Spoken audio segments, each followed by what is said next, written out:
नारायण नारायण लक्ष्मीनाथ समारंभा नाथयामुनमध्यमा अस्मदाचार्यपर्यन्तां वन्दे गुरुपरम्पराम् त्रिदण्डहस्तं सितयज्ञसूत्रं कासाय वस्त्रं लशदोर्ध्वपुण्ड्रं रथाङ्गसङ्खाङ्कितबाहुमूलं रामानुजार्यं शरणं प्रपद्ये काषायं यज्ञसूत्रं शुचिवपुषि तथा चोर्ध्वपुण्ड्रं च भाले यस्यास्ति दक्षहस्ते कलिकुमतिगिरीन्द्रेन्द्रवज्रं त्रिदण्डं संसाराग्नि प्रशान्ति भृतजलममलं दारुपात्रं पवित्रं श्रीदीश्वक्सेसूरे पदकमलयुगं श्रेयसे संश्रयामि पाशाय शोभिकमनीयवरं त्रिदण्डं सीने सयोगिपदपङ्कजभृङ्गराजं वैकुण्ठनाथ चरणाम्बुजसक्तचित्तं लक्ष्मीप्रपन्नजतिवर्यमहं प्रपद्ये कान्तिस्मृतानन्दितसारदिन्दु जत्रैकतो विलसितामसिताङ्गशोभां वृन्दावनेऽपि कृतयामुनगाङ्गसङ्गं राधामुकुन्दयुगलं तदहं नमामि कृष्णं नारायणं वन्दे कृष्णं वन्दे व्रजप्रियं कृष्णं द्वैपायनं वन्दे कृष्णं वन्दे पितासुतं नारायणं नमस्कृत्य नरं चैव नरोत्तमं देवीं सरस्वतीं व्यासं ततो जयमुदीरये सच्चिदानन्दरूपाय विश्वोत्पत्त्यादिहेतवे तापत्रयविनाशाय श्रीकृष्णाय वयं नमः जं प्रव्रजन्तमनुपेतमपेतकृत्यं द्वैपायनो विरहकातर आविर्भाव पुत्रेति तन्मयतया स्तरवो विनेदुस् तं सर्वभूतहृदयं मुनिमानतोऽस्मि श्रीकृष्ण गोविंद हरे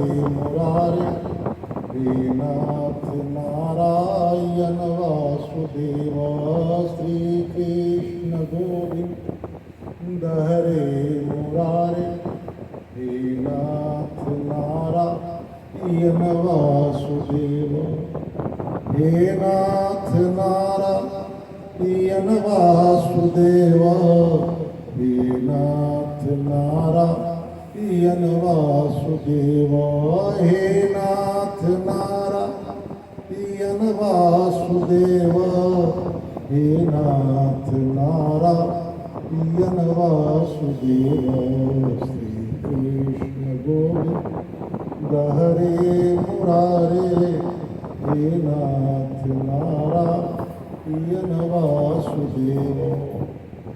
प्रेम से बोलिए भाष्यकार भगवान श्री रामानुजाचार्य स्वामी जी महाराज की जय। विश्ववन जगदाचार्य श्रीमद विश्वक्सेनाचार्य श्री त्रिदंडी स्वामी जी महाराज की जय। पूज्यपाद प्रातः स्मरणीय नित्य वंदनीय हृदय स्मरणीय श्रीमज्जीयर स्वामी जी महाराज की जय।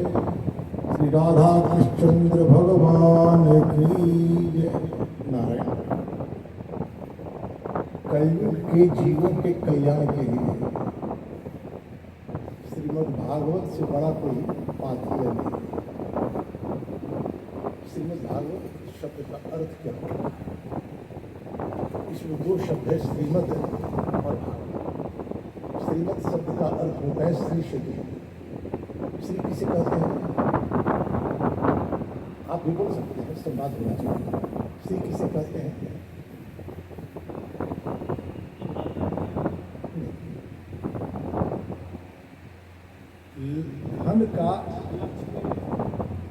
धन का अनेक नाम।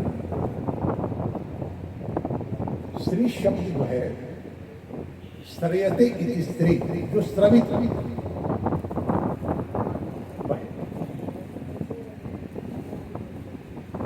धन। जहाँ शमिना हो उसमें प्रवाह नहीं होता है, तो समझे गड्ढे का पानी हो, गड्ढे के पानी से कोई प्यास नहीं बुझा। उसी तरह से कृपण व्यक्ति का धन कभी भी अपनी सार्थक उपयोगिता को सिद्ध नहीं करता। उसके बाद धन के बाद स्त्री लगातार प्रवाहित हुई। पहाड़ को छूते हुए आपने देखा होगा, हाथी को छूते हुए आपने देखा होगा, तो उसके स्रवित होने से पता लग जाता है कि इस हाथी को विमुक्ता है। और पत्थर जब पिघलता है तो पता लग जाता है कि इसमें औषधि है। उसी तरह से तो कौन सा धन स्रवित होता है? जब वह विष्णु के साथ उस धन का संबंध होता है, विष्णु के प्रति समर्पित होता है। विष्णु का अर्थ क्या है? विश्व की एकमात्र आश्रय है विष्णु।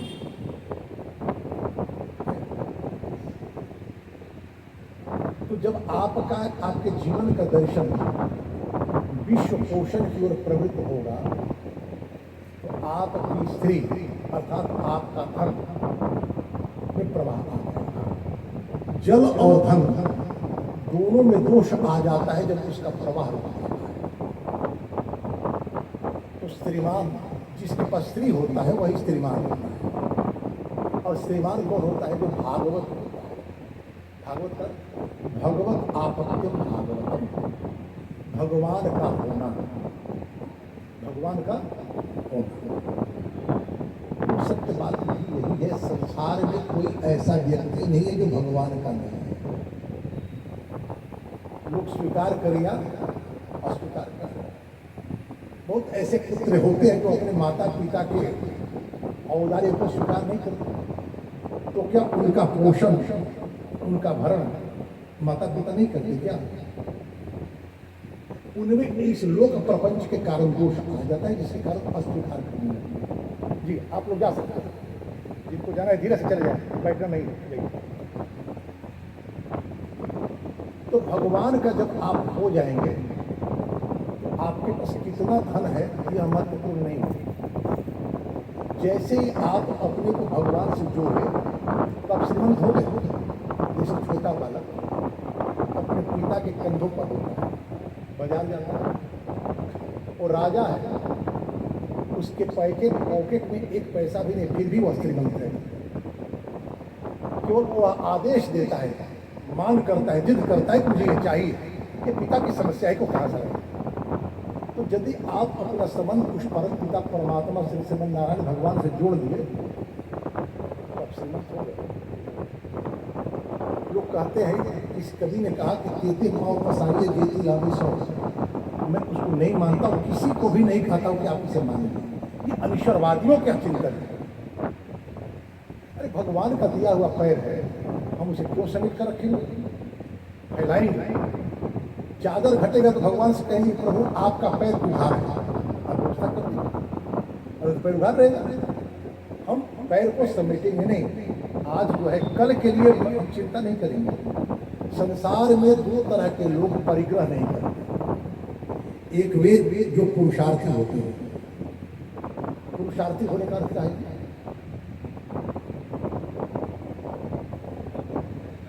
नहीं, पुरुष शब्द का अर्थ विष्णु का वाचक है पुरुष। इसीलिए हमारे यहाँ भगवान विष्णु की पूजा करने का जो सर्वोत्तम मंत्र है, उस मंत्र का संग्रह जिस सूक्त में किया गया उसे पुरुष सूक्त कहते हैं। जिसके जीवन का प्रत्येक प्रयास को परम पिता परमात्मा को प्राप्त करने में व्यतीत होता है, उसे पुरुषार्थी कहते हैं। और जो भगवत आश्रित है, हाथी संग्रह करता है क्या? सिंह संग्रह करता है क्या? सबसे अधिक संग्रह कौन सा प्राणी करता है? चींटी और चूहा। और दोनों के जीवन पर संकट रहता है। नहीं, सिंह तो सिंह है ही, हाथी भी आसानी से फंसता नहीं, किसी का वृक्ष तोड़ करके खा लेगा। और सिंह तभी शिकार करता है जब उसे भूख लगता है, अन्यथा नहीं।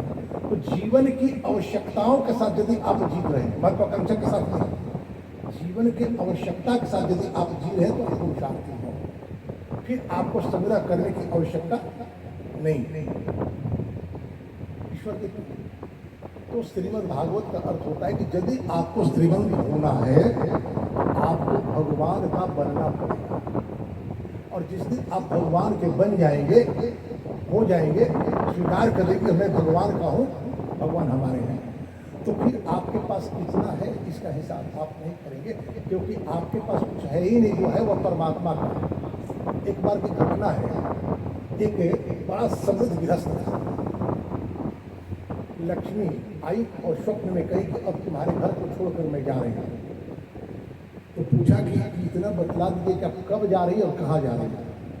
समय बतला दी कि इस समय में आपके घर को मैं छोड़ दूँ और अमुक जगह में जाऊँगा, अमुक गृहस्थ जा। तो लक्ष्मी को कैद कर दिया। कैसे? बड़ा सा मकान बनाया, लकड़ी के का खंभा बनाया और लकड़ी के खंभे को बीच में होल कर दिया, उसमें सोने की सरकियों को भर दिया। जब लक्ष्मी चली जाएगी तो एक खंभा को मैं तोड़ूंगा तो कुछ दिन का काम चलेगा। गंगा के तटवर्ती क्षेत्र में उसका निवास था और गंगा का ढाई आया और बना बनाया घर खा गया और सारा सोने के सरकी के साथ उसका खिलान बातें बातें गया। वो कहाँ जिसके यहाँ जाना था, वह व्यक्ति अभी नया नया संघर्ष पूर्वक आगे बढ़ रहा था।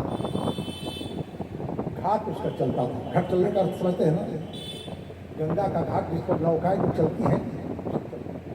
तो नाविकों ने बड़ा ही सुंदर देखा, बना बनाया, उसको छाना और कहा कि मालिक घर बनेगा तो इसी को लगाया जाएगा। और जिस गृहस्थ के यहाँ से लक्ष्मी गई थी वो गृहस्थ पीछे चला, लक्ष्मी का पीछा किया, गया उस गृहस्थ के यहाँ, उसके पास घर नहीं। घाटे खूब थी, अतिथि आते थे। संसार में गरीब कौन है? जिसके यहाँ अतिथि नहीं आते हैं वो सबसे बड़ा गरीब है। अतिथि उसके आते थे, लोगों को भोजन कराने के बाद बचता था उसी से भोजन करता। और यही गृहस्थ का सबसे बड़ा धर्म है। गृहस्थ का सबसे बड़ा धर्म अतिथि सेवा है, इससे बड़ा कोई धर्म नहीं है। और आज इस धर्म को छोड़ करके और सारा धर्म करने के लिए सारा गृहस्थ तैयार है। परिणाम है क्या? स्वधर्मे निधर्म श्रेय पर धर्मो भयावह कहा गया गीता में। जो आपका स्वाभाविक निज धर्म है उस धर्म का आप पालन करेंगे, नारायण आप जा सकते हैं। आपका जो स्वाभाविक धर्म है उस धर्म का ही पालन आपको करना है, उसी से आपका कल्याण होगा। उस धर्म को छोड़ करके दूसरे का धर्म यदि आप पालन करेंगे तो उससे तो भय ही नहीं होगा। यही कारण है कि हम अतिथि सेवा छोड़ देने वाले गृहस्थ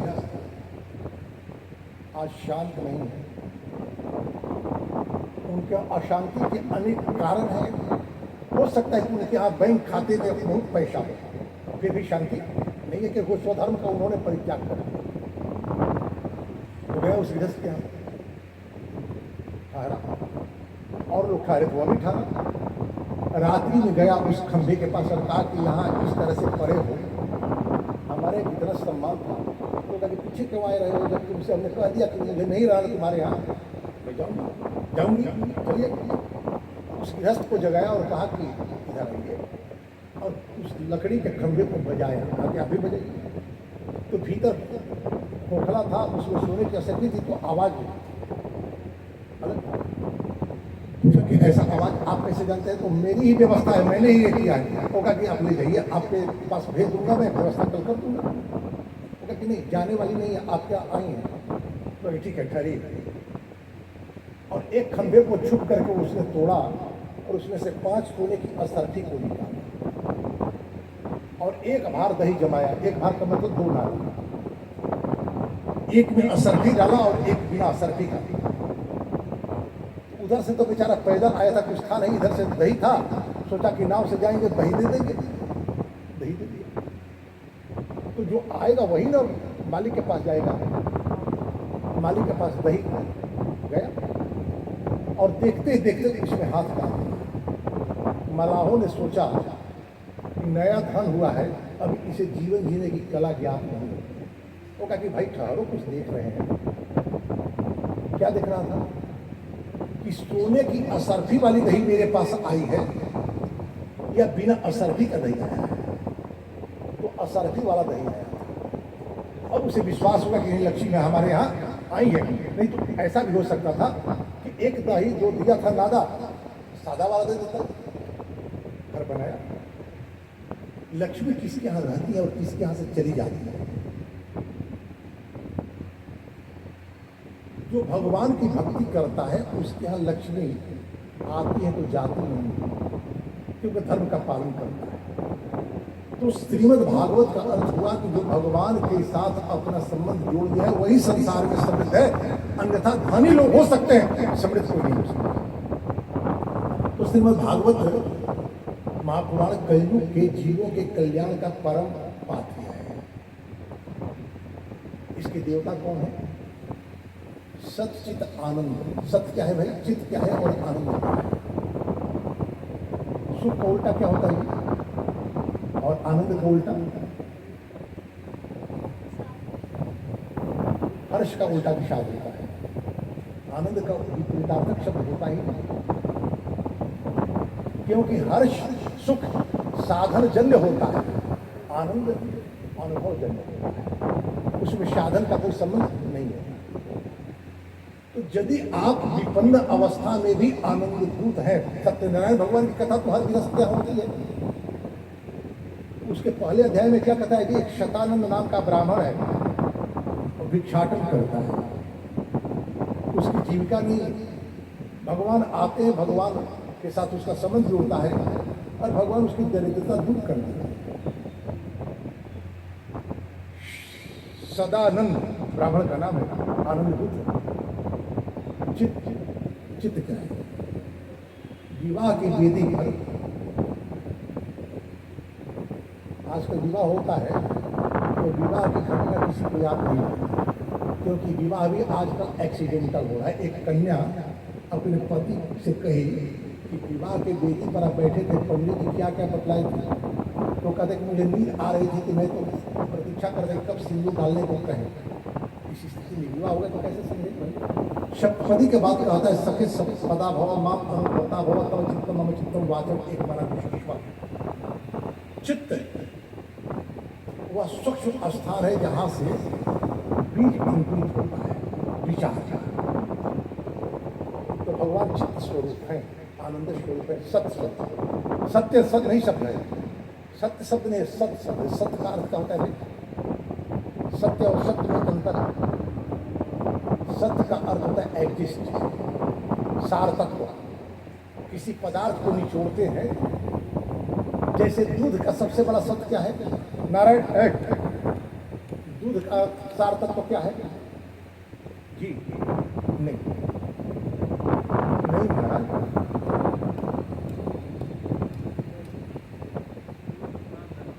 दूध से घी बनता है, दही बनता है, दही से घी बनता है, घी से क्या बनता है? प्रकाश। जब घी जलता है तो उस घी में भी मल होता है, लेकिन वह मल भी काजल बन जाता है। और वह काजल क्या करता है? आंख के रोग को दूर करता है। इसीलिए गुरु की प्रार्थना की जाती है, अज्ञान ज्ञानांजन शलाकया चक्षु उन्मीलितम येन तस्मै श्री गुरुवे नमः। और प्रकाश दीपक से जो लौ निकलता है वही प्रकाश है। क्या क्या प्रकाश है? प्रकाश और लौ में क्या अंतर है बताइए? दीपक जलता है तो उससे लौ निकलता है, क्या वह प्रकाश है? नहीं, प्रकाश नहीं है। जब वह अपनी सत्ता से के पार चला जाता है, दीपक का लौ जहाँ तक दिखता है वहां तक प्रकाश नहीं है, क्योंकि उस लौ के ठीक पीछे रखी हुई वस्तु नहीं दिखती। जहां तक उस लौ की सत्ता है, उस सत्ता के पार जाने के बाद वह प्रकाश स्वरूप होता है। इसी को सत्ता कहते हैं। सत्ता सत्य नहीं है, अस्तित्व सत्य है। तो आप सबके भीतर भगवान का अस्तित्व है। इस बात को आपको अनुभव जिस दिन हो जाएगा उस दिन आप अपने चित्त को समझ जाएंगे, और जिस दिन चित्त को समझ जाएंगे उस दिन आपको लगेगा कि बात समझ में आ जाएगी कि किस प्रकार के विचार का अंकुरण होना चाहिए, किस प्रकार के विचार का अंकुरण नहीं होना चाहिए। बीच का अंकुरण क्या होता है? प्रकाश होता है कि अंधकार होता है? अंधकार। स्ट्रीट लाइट लग गया, बहुत सारे पक्षी मर गए, रात्रि समझ में नहीं आती है, और रात्रि में ऊर्जा का संवर्धन होता है। आज हर व्यक्ति अलसित है।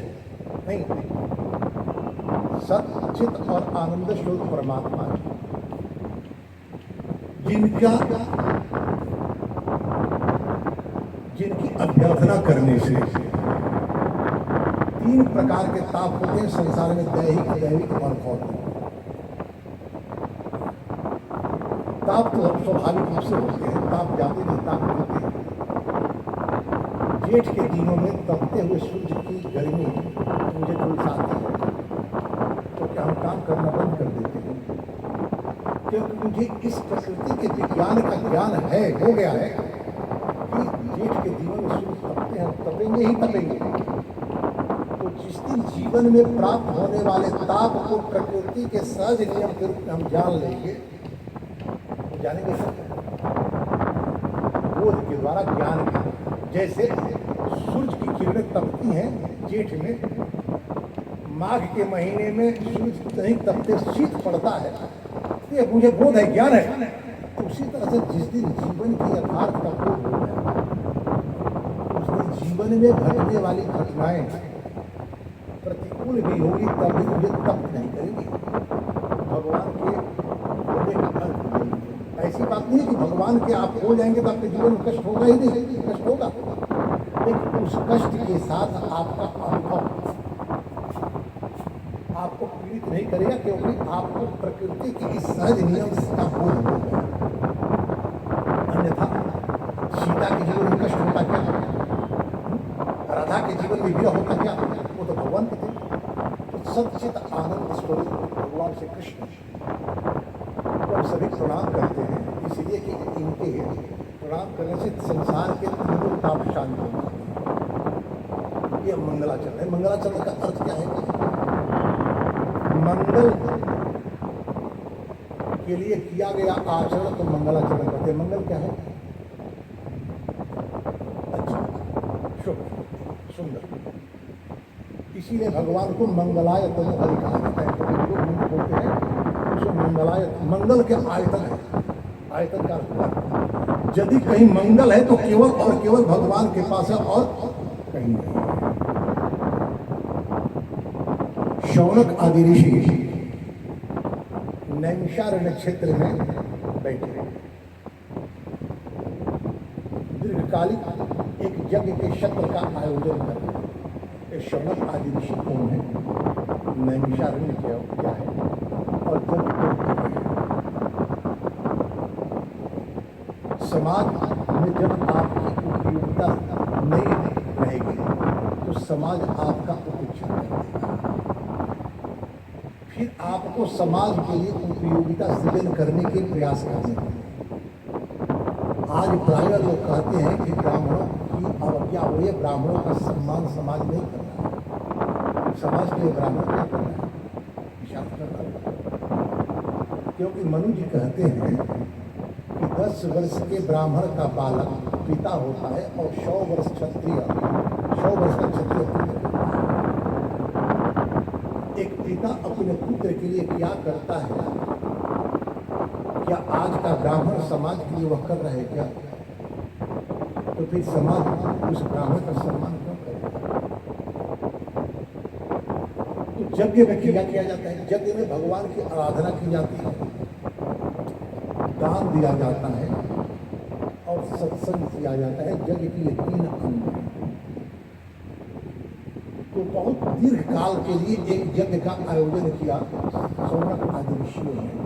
जब समाज के द्वारा उपेक्षित होने लगे तो उस समय भी ब्राह्मण तो चले गए ब्रह्मा के पास और ब्रह्मा से अपनी पीड़ा को लोगों ने बतलाई। 88,000 ब्राह्मण को लेकर गए। ब्रह्मा जी ने एक धर्म रख दिया और कहा कि इस रथ पर आप चढ़कर जाए इसकी त्रिज्याएं टूटकर बिखर जाए। त्रिज्या समझती हैं? पूरे से परिधि को जोड़ने के लिए जो आड़ी तिरछी रेखाएं होती हैं जिसे स्कोप कहते हैं, रेडियस को, उसको त्रिज्या कहते हैं। रेखा गणित में त्रिज्या है, बड़ी समस्या है। भागवत गीता कहने के लिए रेखा गणित करना पड़ेगा। तो जहाँ उसको निमिष कहते हैं शस्त्र, तो जहाँ निमिष पर बिखर जाए वहीं आप ब्रह्मा के द्वारा प्राप्त धर्म रथ पर चढ़कर चले। वर्तमान सीतापुर जिला गोमती नदी के उत्तर तट पर आए तो रथ इसे उसका नाम पड़ा नैमिषारण्य। नैमिषारण्य का एक और अर्थ है, यह तो भौतिक अर्थ है। लाक्षणिक अर्थ क्या है? समय के छोटे इकाई को निमिष कहते हैं। हम अपने पलकों को झुकाते हैं और उठाते हैं स्वाभाविक रूप से। एक बार पलक को गिरकर उठने में लगने वाले समय को निमिष कहते हैं। अरण्य किसे कहते हैं? जंगल का अर्थ तो यही होता है ना कि जिसमें जो दुर्लंघ हो, घनीभूत हो। एक घड़ी आंखों में पुनिपाद तुलसी संगत साध के घटे को अपराध कहा गया है। तो लोग कहते हैं कि थोड़ी देर के लिए भी यदि भगवान साधु की संगति होगी नहीं, जीवन का थोड़ा समय भी साधु के लिए ही होना चाहिए, सत्संगति के लिए ही होनी चाहिए हर क्षण। इसके लिए आपको अपना कार्य छोड़ना नहीं, सारा कार्य करें संसार और सत्संगति के लिए आपको किसी साधु के पास जाने की भी आवश्यकता नहीं है, क्योंकि सच्चित आनंद स्वरूप परमात्मा रहते कहाँ है?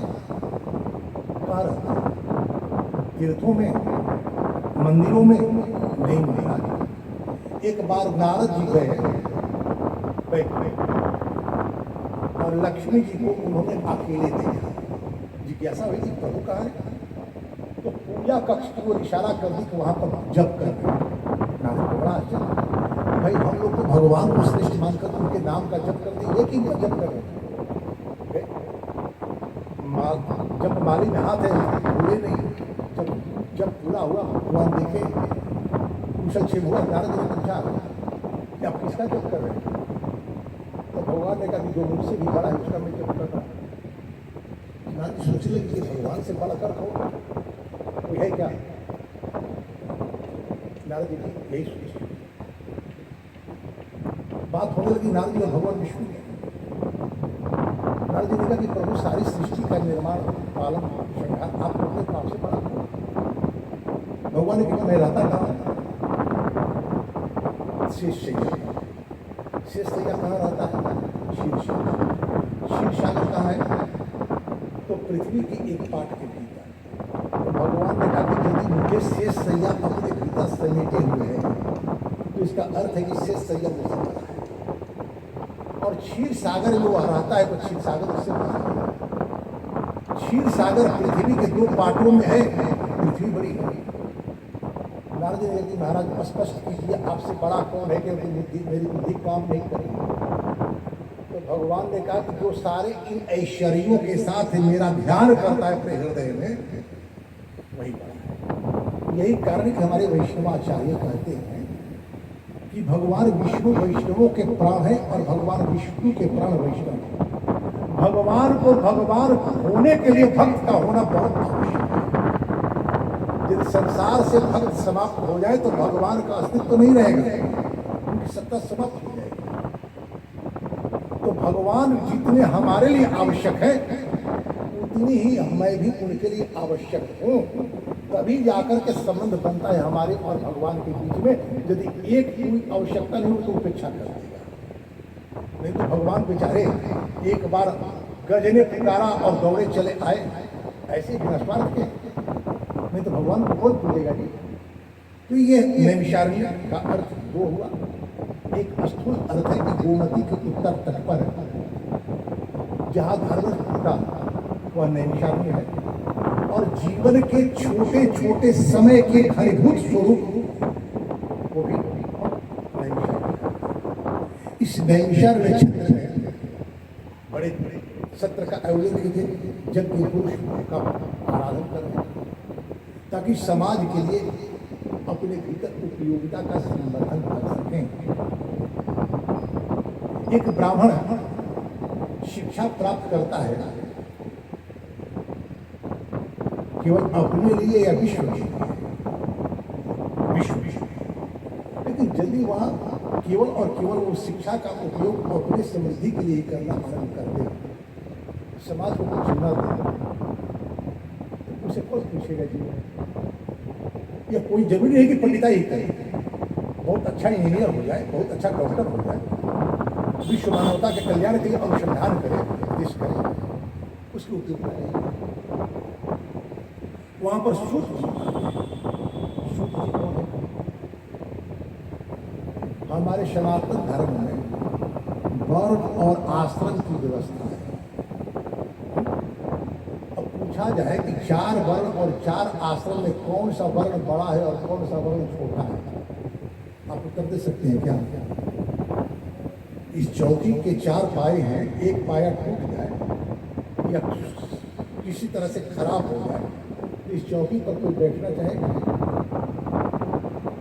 तो 4 वर्ण में कोई वर्ण बड़ा और कोई वर्ण छोटा नहीं है, सारे वर्ण बड़े हैं, क्योंकि चारों वर्ण के लोग सहयोग करते एक दूसरे का अपने अपने स्तर पर, तो सनातन धर्म समृद्ध होता है, समुन्नत होता है।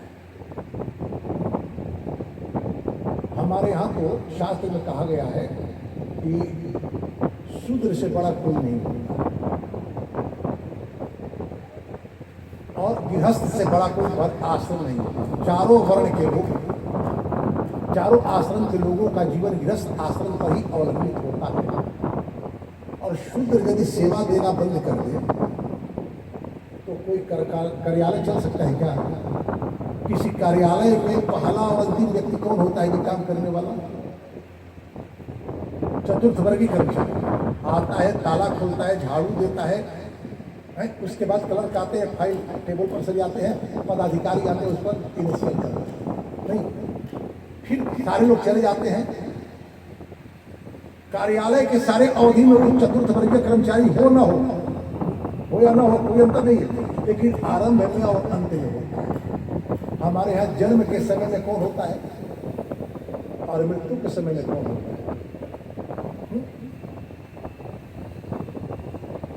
तो मानव बक्से के भीतर आप सम्मान रखते हैं, बक्से के नीचे होता है जो धातु, वही धातु के ऊपर होता है, वही बक्से में सामान को सुरक्षित रखता है और हम बक्से को सुरक्षा देते हैं। तो चारों वर्ण के लोगों के जीवन का आरंभ और अवसान जिस वर्ग से हो, जिस वर्ण से हो, उस वर्ण का महत्व कम है क्या? सूत जी इस 4 वर्ण से भी नीचे थी। और संकर का समझते हैं, क्रॉस, प्रतिलोम विवाह हुआ था इनके माता और पिता का, लेकिन इन्होंने महर्षि वेदव्यास के आश्रम की खूब सेवा की। मुगल और अंग्रेजों के आने के बाद हमारे सनातन धर्म में एक भ्रांति, भेद डालो और शासन करो की नीति के आधार पर 4 वर्ण के लोगों को उसने बांट दिया, एक दूसरे के प्रति द्वेष से भर दिया। परिणाम क्या होगा कि जन्म के आधार पर यदि हमारा ब्राह्मण कुल में जन्म हुआ है तो हम अपने को बड़ा मान लेंगे, और किसी का शूद्र वर्ग में जन्म हुआ तो उसको हम छोटा मान लेंगे। जब आप किसी को छोटा मानकर उसकी उपेक्षा करेंगे, उसका तिरस्कार करेंगे, तो आपका सहयोग करेगा क्या? परिणाम आज आप देखेंगे। तो आश्रम वेदव्यास जी के आश्रम की खूब सेवा करी थी सूत जी परम विद्वान थे, पुराण के। वेद के नहीं, क्योंकि हमारे यहाँ स्त्री शुद्ध और संस्कारहीन द्विज ब्राह्मण क्षत्रिय वैश्य को वेद पढ़ने का अधिकार है।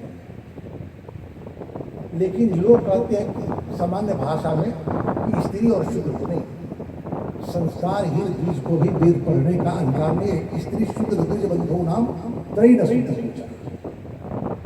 उनके कल्याण के लिए श्रीमद् भागवत महापुराण पंचम वेद के रूप में सम्मान करता है। वेद की व्याख्याएं दूर हैं, वो धर्म के सैद्धांतिक पक्ष है। वेद जो है वो धर्म का सैद्धांतिक पक्ष है। उसके व्यवहारिक पक्ष को समझने के लिए इतिहास और पुराण का आश्रय लेना है। उस सिद्धांत के अनुसार जीने वाले लोग और सिद्धांत का विरोध करने वाले दोनों लोगों की कथाओं से भरा पड़ा है। या तो जिस व्यक्ति के पास ग्रहण क्षमता कम होती है, उसे सिद्धांत और सूत्र नहीं बताया जाता, उसे उदाहरण बताया जाता। एग्जाम्पल से वो समझ सकता है, सीधे आप सूत्र बोलेंगे तो नहीं समझेगा। लेकिन जो व्यक्ति बौद्धिक रूप से ग्रहणशील है, वह सिद्धांत के सूत्र को केवल सुनेगा, कहेगा हो गया हमारा, अब आगे कुछ करने की आवश्यकता नहीं, मैं समझ। तो जब कलयुग के जीवों की बौद्धिक क्षमता कमजोर होने लगी, तो सूत्र व्याख्या की अपेक्षा करता है और इतिहास और पुराण के रूप में उदाहरण के द्वारा मानव जीवन को धर्म और अधर्म के बीच का अंतर समझाने का प्रयास किया गया। ये सूत जी जो है उस रास्ते से आ रहे थे जहां शौनक आदि ऋषियों ने यज्ञ का आयोजन किया। एक दिन के यज्ञ से वह उपरत हुए थे। सूत जी को लोगों ने देखा, आदर के साथ बैठाया और जिज्ञासा करी शौनक आदि ऋषि। क्या जिज्ञासा करी? कही कि आप कथा न कहें, कथा का सार तत्व कहें, रसायन कहें। रसायन का क्या होता है? आयुर्वेद में औषधि और रसायन दो तरह की औषधियां होती हैं। रसायन जो होता है वो महंगा होता है और औषधि जो होती है सस्ती होती है। रसायन आपके रोग को दूर करने के लिए नहीं, आपकी इम्यूनिटी पावर को बढ़ाने के लिए दिया जाता है। रोग प्रतिरोधक क्षमता बढ़ती है रसायन की। रस किसे कहते हैं? रसो वैसा, भगवान का एक नाम है रस, वो रसो। कहते कि आप कथा कहें रसायन नहीं, रस रसायन।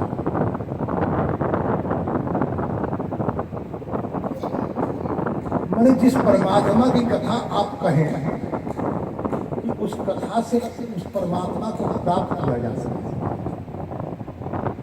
कथाएं तो बहुत सारी हैं, उससे स्वर्ग की प्राप्ति हो सकती है, लेकिन भगवान की प्राप्ति अब वैसे बहुत सारी कथा कहने की आवश्यकता नहीं। सीधे सीधे वही कथा कहें जो कि हमारे कान के भीतर आए। रसायन के सगर गुनाथ सुनहि नर अरुणार, इनके कारण सकल शुभ सिद्ध करे तृष्णा। और अपनी रोग के औषधि के रूप में भगवान का नाम ही है।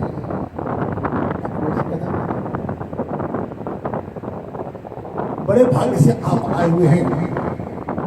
चिंतामणि लोग सुखम सुरक्षो, चिंतामणि और कल्प संसार के सारे सुख के साधन दे सकते हैं,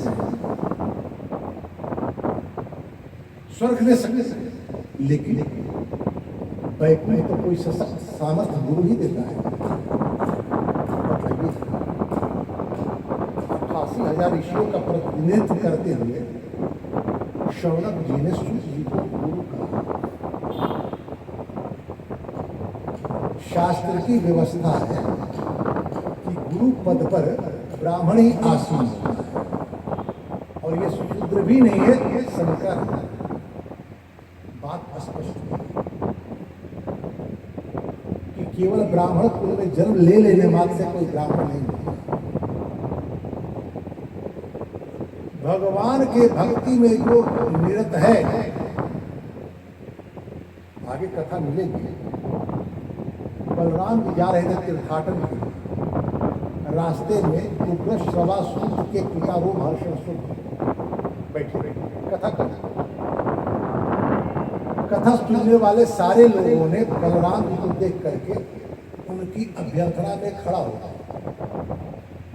लेकिन वेद व्यास पीठ पर जो बैठा है वो तो खड़ा होगा नहीं खड़ा। बस बलराम जी को क्रोध आया और उन्होंने रोमहर्षण की शपथ कर दी। ऋषियों ने उनको प्रायश्चित बतलाया जो ब्राह्मण का वध करने के बाद किया जाता है। बात स्पष्ट हो कि जो भगवान के प्रति भक्ति करता है, जिसके भीतर ज्ञान का बोध है, वह चाहे किसी भी वर्ण में क्यों न जन्म लिया हो, वो ब्राह्मण की तरह ही सम्माननीय और पूजनीय होता है। ये नहीं कि हम ब्राह्मण कुल में जन्म ले लिया और सारे आचार भ्रष्ट हम हो गए। उस कथा हम लोगों को मिलेगी, आचार भ्रष्ट ब्राह्मणों की क्या अपेक्षा होगी। तो सूत जी को बड़ी प्रसन्नता हुई। क्यों प्रसन्नता हुई? किसी श्रेष्ठ व्यक्ति से कभी भी व्यक्तिगत अपेक्षाओं से भरे हुए प्रश्न आप न करें। जैसे ही आप व्यक्तिगत अपेक्षाओं से भरे प्रश्न करेंगे तो यहाँ पर संवाद में व्यापार होगा ही होगा। विश्व मानवता के कल्याण के लिए आपके द्वारा किया गया प्रश्न व्यापार के लिए आपको बाध्य नहीं करेगा। शुद्धि प्रश्न हुए, कहे पिता शौनक चित्ते में ये तो वाचनी विचारी विचार पूर्वक मैं इस निर्णय पर आया हूं, लाइट जलाओ भाई, कि आपका प्रश्न विश्व मानवता के कल्याण के लिए, और मैं आपके सामने कथा कहूंगा। कथा आरंभ करते हैं भगवान की नहीं, भगवान की भक्ति। यह कथा भगवान की नहीं है, ध्यान देने की बात है। भागवत का अर्थ हमने पहले ही बताया, भगवान का होना, और जो भगवान को होते हो भक्त होते हैं। तो भगवान की कथा नहीं, भगवान के भक्तों की कथा से संवाद आरंभ करते हैं। कहते हैं कि महाराज, एक बार की बात यह है कि परीक्षित कथां वक्तुं सभायां संस्थितेषु के सुधा कुलभं हृद्दैव देवास्तत्र समागमा। परीक्षित को कथा सुनाने के लिए बादरायण सुखदेव जी बैठे थे।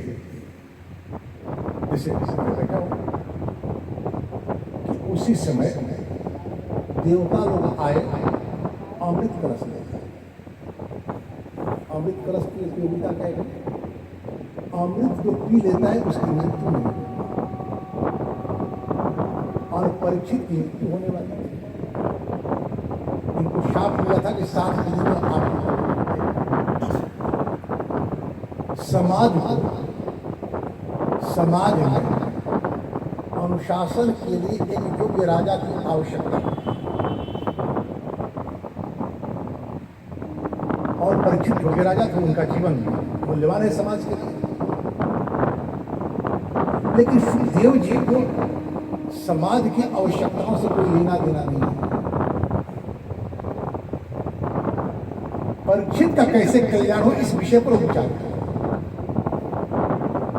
क्या है अमृत की प्राप्ति कैसे होती है? एक बार महर्षि दुर्वासा वैकुंठ लोक से पहले ब्राह्मण यजमान के दरवाजे पर जाते थे। क्या लेकर जाते थे? जनेऊ। अब अब तो ब्राह्मण जनेऊ लेकर जाना छोड़ दिए, क्योंकि जनेऊ के धागे की कीमत आंका जाता है जजमान के द्वारा कि इसमें 2 रुपये का धागा लगा है, कितना पैसा देगी।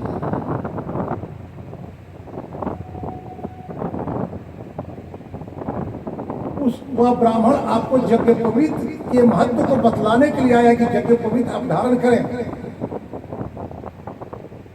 यज्ञोपवीत क्या है? यज्ञ धन धन वित्त, उपकार का होता है आचार्य और उपाचार्य।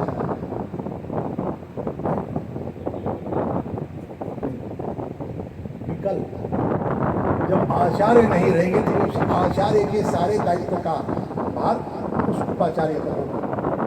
तो आप उसका अर्थ समझे, उसका अर्थ होता है तटस्थ।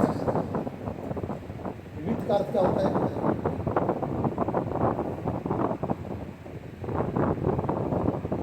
समान रूप से वित्त का अर्थ लोग धन मान लेते हैं।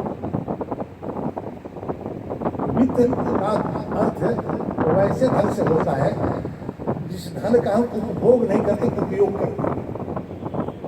उपभोग और उपयोग का अंतर समझते हैं?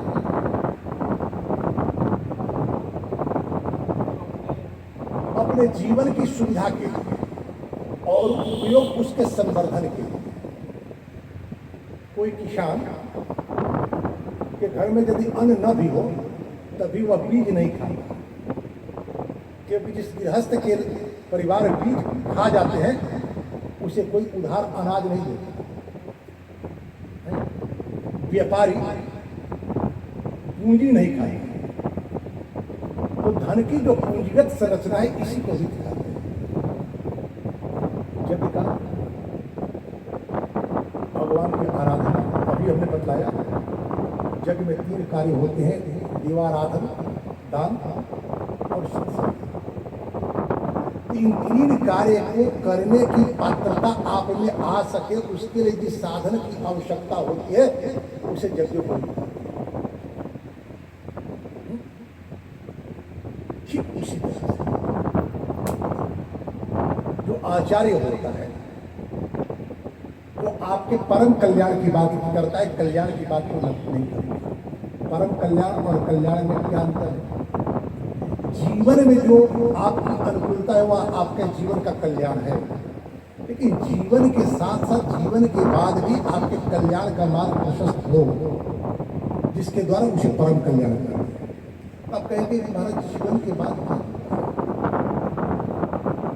जीवन के बाद जो आपके पुत्र पौत्र परपौत्र हैं वे होते हैं ना, तो आपके आचरण से, आपके लोक संबंध से आपके पुत्र पौत्र परपौत्र शिक्षा लेते हैं, आप उनके भीतर जीवन पाते हैं। यही कारण है कि हमारे यहाँ कहा गया आपा वही जायते पुत्र, पिता की चेतना ही पुत्र के रूप में पुनः एक रूप धारण करती।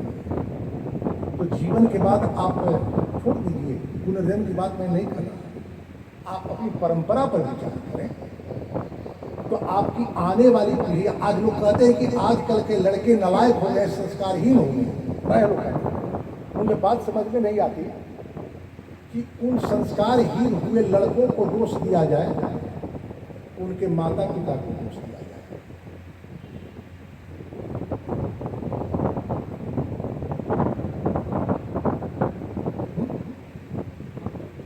क्योंकि दोषी न मातृदोषे न पितृदोषे न मूर्खता, कार्पण्यम वंश दोषे न आप दोषा दरिद्रता। नीति कहती है कि जिस घर की स्त्रियां माताएं अपने स्वाभाविक दायित्व का निर्वाह नहीं करती, उस घर के बच्चे जो होते हैं संस्कारहीन हो जाते हैं। जिस घर के पिता अपने स्वाभाविक दायित्व का निर्वाह नहीं करता, लड़के मूर्ख हो जाते हैं। और जब हम कार्य नहीं करते, अपने दायित्व का निर्वाह नहीं करते, दरिद्र हो जाते हैं। और हमारी पीढ़ियां यदि अपने दायित्व का निर्वाह नहीं किए तो हम कृपण हो जाते हैं। कृपण का क्या होता है? अर्जुन ने कहा भगवान से, कार्पण्य दोषो भगत स्वभाव, कार्पण्यता आ गई है, मैं अपना स्वभाव छोड़ रहा हूँ, मैं बूढ़ा हूँ, मैं भयभीत हूँ। और भगवान कार्पण्यता की परिभाषा देते, कार्पण्यम फल हेतव, किसी कार्य को करने से क्या फायदा होगा, इसका चिंतन जब हम करते हैं, यही कार्य करने का है। कार्य करना एक संस्कृति है। वृक्ष लगाने वाला यदि विचार करे कि यदि मैं वृक्ष लगाऊंगा, इसको जल से सींचूंगा, मुझे क्या गारंटी है कि फल मिलेगा? वृक्ष लगाएगा क्या? तो वृक्ष लगाता है, उस वृक्ष को सेवा करता है, कहता है कि मैं नहीं रहूंगा तो आने वाले पीढ़ियों को फल मिलेगा। तो आप अपने जीवन में सत्कर्म इसलिए न करें कि आपको उसका लाभ मिले ही नहीं। आप सत्कर्म इसलिए करें कि आपकी आने वाली पीढ़ियां उस सत संस्कार से प्रेरित होकर के एक सदाचारपूर्ण जीवन जी सकें। तो ये देवता लोग आ गए, अमृत का कलश लेकर अमृत आया क्या बतला रहा था कि ब्राह्मण का धर्म क्या है। दुर्वासा जी आए बैकुंठ से और भगवान के गले क्या माला, हम लोग मंदिर में जाते हैं तो पुजारी से कहते हैं महाराज इस बच्चे को थोड़ा माला, भगवान के गले लगता है कि भगवान के अंग का स्पर्श किया हुआ माला इस बच्चे का कल्याण करेगा, मेरा कल्याण करेगा।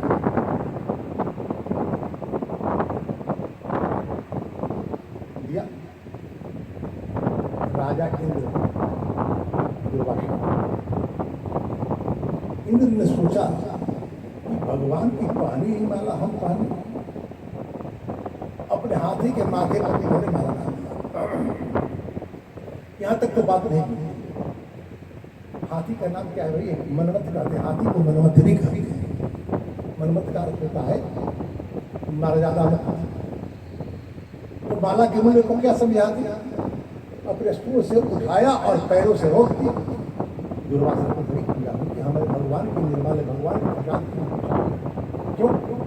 क्योंकि इंद्र राजा है, धन है, इनके पास समृद्धि है, तभी लोग भगवान के माला का अपमान करे। तो दुर्वासा ने शाप दे दिया, इस धन के अभिमान में आपने भगवान के इस प्रसाद की अवज्ञा की है, आपका वह धन नहीं है। महाराज ब्राह्मणों का क्रोध जो होता है ना, श्रेष्ठ का जो क्रोध होता है वह कल्याण का कारण होता है। शाप जो बिना अतिबल बिना परम अनुग्रह मैं मानव, भगवान राम का जो अनुग्रह प्राप्त करती है देवी अहल्या, तो अपने पति गौतम के क्रोध की बुरी बुरी प्रशंसा करती है। नहीं तो श्रेष्ठ का क्रोध जो होता है वह भी कल्याण का कारण होता है। विपत्ति में विवेक जागृत हो जाता है। नहीं, समृद्धि में तो भोग की प्रवृत्ति होती है, और जब विपत्ति आती है तो भोग की प्रवृत्ति, वहां भोग की संभावना नहीं रहती। साधन पड़े हैं लेकिन भोग की प्रवृत्ति नहीं बनती, विवेक जागृत हो जाता है। यही कारण है कि मृत्यु आदि के अवसर पर हमारे यहाँ श्रीमद् वाल्मीकि रामायण, श्रीमद् भागवत महापुराण और गरुड़ पुराण सुनने की परंपरा शास्त्रों में बताई गई। हम गरुड़ पुराण को सुनते हैं, वो भी सुनते कहाँ है कि सुनने की औपचारिकता निभाते हैं। जिस दिन गरुड़ पुराण सम्यक प्रकार से सुन लें और समझ लें तो हमारे यहाँ संस्कारहीन संततियाँ जन्म ही नहीं देंगी। तो लगता है कि पंडित जी को दक्षिणा देना है, पंडित जी का काम है, बोल रहे हैं, बोलते रहे। हम आपस में बात करते हैं तो भी सुने, पूरे मनोयोग से सुने। महाराज परीक्षित को कथा सुनाने जब बैठे थे सुखदेव जी, सुखदेव कौन है? वेद व्यास के किसी व्यक्ति को यदि जानना हो, किसी समय को जानना हो, किसी परिस्थिति को जानना हो तो वर्तमान से नहीं जाना जा सकता। नौ बुद्धिवादी कहा करते हैं कि भूत और अतीत और भविष्य की बात क्या करना, वर्तमान को जिया जाए। वर्तमान कितनी छोटी इकाई है किसी को पता है क्या? वर्तमान में आप वर्तमान नहीं कह सकते। दीवार घड़ी में दोलन की सुई होती है, 23.5 डिग्री इधर और 23.5 डिग्री इधर डोलते रहते हैं।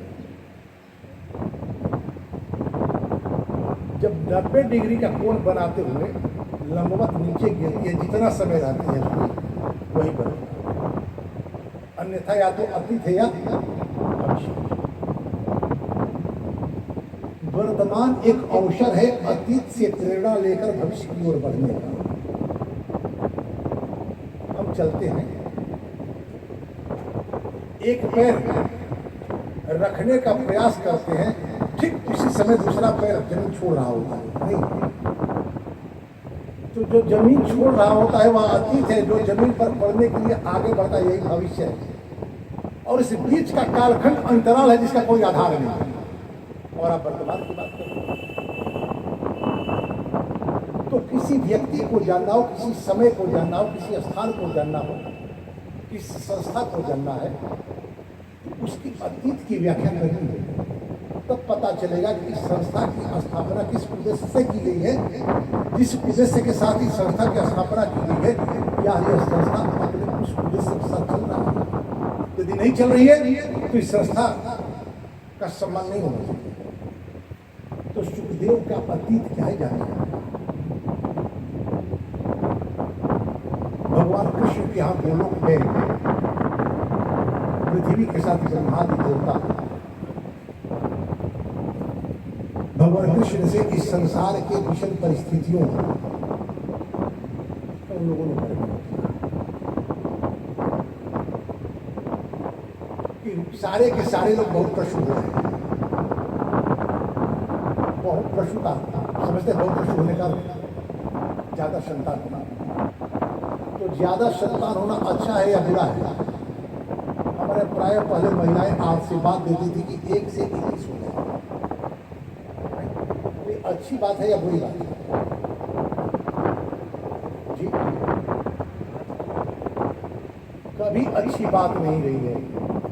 ये नीति कहती है एको भी भूमि पुत्र नौचर शतानपी, और कलयुग की परिभाषा है अल्पायु और बहुप्रसु। कलयुग के लोग बहुप्रसु होते हैं और संततियां अल्पायु होती हैं। एक विद्वान ने कहा कि श्रीमान विज्ञान ने प्रगति की है और आज मृत्यु दर घटा है, जीवन दर बढ़ा है।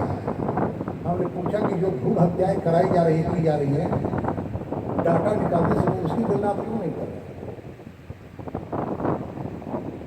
डाटा बनाएंगे तो उसकी भी गणना करनी चाहिए। उसकी गणना इसलिए नहीं की जा रही है कि हमारे यहाँ भ्रूण हत्या का प्रायश्चित नहीं, इतना बड़ा पाप है। जो व्यक्ति भ्रूण हत्या करता है, करने को प्रेरित करता है, सहयोग करता है, करवाता है, इतने लोगों के द्वारा दिया गया हव्य देवता नहीं लेते और उनके द्वारा दिया गया कभी पितर नहीं देते। और लोग रो रहे हैं कि महाराज क्या कहे, पूजा तो करते हैं, फल नहीं मिलता, कहाँ से फल मिलेगा? संयमित जीवन जीना आपने स्वीकार नहीं किया और आप पूतना संस्कृति को आपने स्वीकार कर लिया। पूतना को थी कि कम से कम जन्म लिए हुए बालकों को मारने का ठेका ली थी कंस के द्वारा, और आपको अपने ही बच्चे को अपने हाथों से जन्म लेने के पहले ही मार रहे हैं। तो अल्पायु और बहुप्रसु कलयुग का लक्षण, जिनके यहाँ भी बहुत अधिक संततियां हुई उनके जीवन पर आप देख लें, चाहे धृतराष्ट्र हो या हो रावण, उनकी दशा क्या है? संख्या बल में पांडव कम थे, राम कम थे, विजय किसकी? जंगलों में भीड़ों की संख्या अधिक होती है, सिंहों की संख्या कम होती है।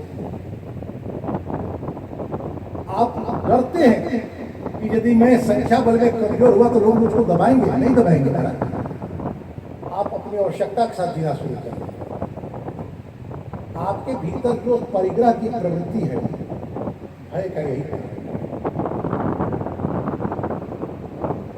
और यदि आप बहुप्रसु होंगे तो परिग्रह तो आपको करना पड़ेगा, क्योंकि आपकी सारी संततियां धनार्जन कर पाएगी, संदेह है, उनकी चिंता में हो। जाओ इंद्र, तुम गतश्री हो जाओ, तुम्हारा धन विनष्ट हो जाए।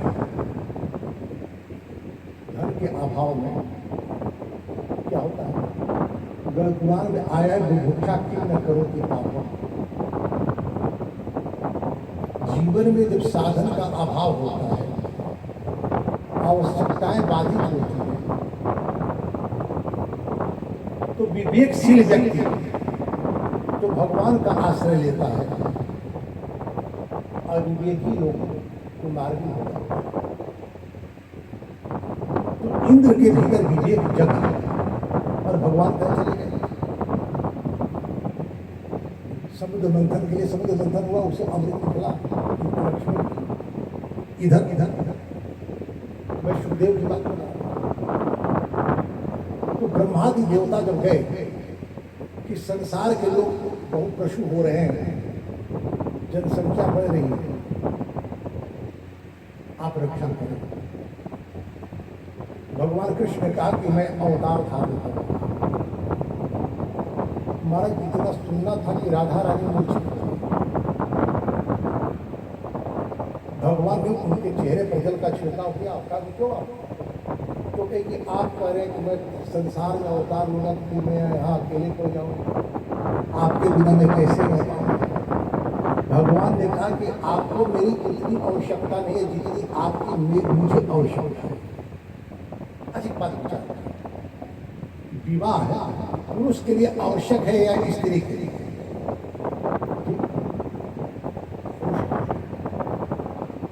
यही कारण है कि विवाह पुरुष करता है, स्त्री विवाह नहीं। यदि उसके जीवन में विवाह की आवश्यकता होती तो वह भी कृपा करता। स्त्री का विवाह होता है, वो विवाह करती नहीं, वो चुपचाप बैठती है।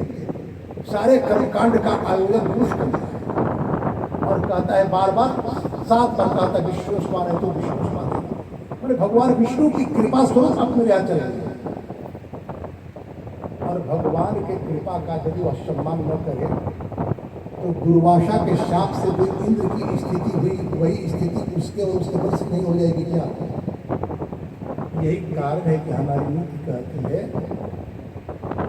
कि जिस घर में स्त्रियों का सम्मान नहीं होता वह घर कृत्यहत की तरह नष्ट हो जाता है।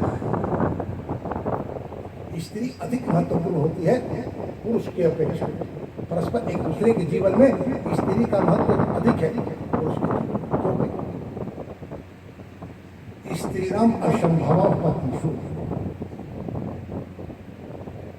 स्त्रियों के जीवन में जो संभावनाएं होती हैं उन संभावनाओं के लिए अनुकूल वातावरण नहीं मिलता तो संभावनाएं ऐड हो जाती है पुरुषों पर। ये बात सीता जी भी कहती है। राम वनगमन के समय सीता जी कहते कि आप मुझे भी ले लें,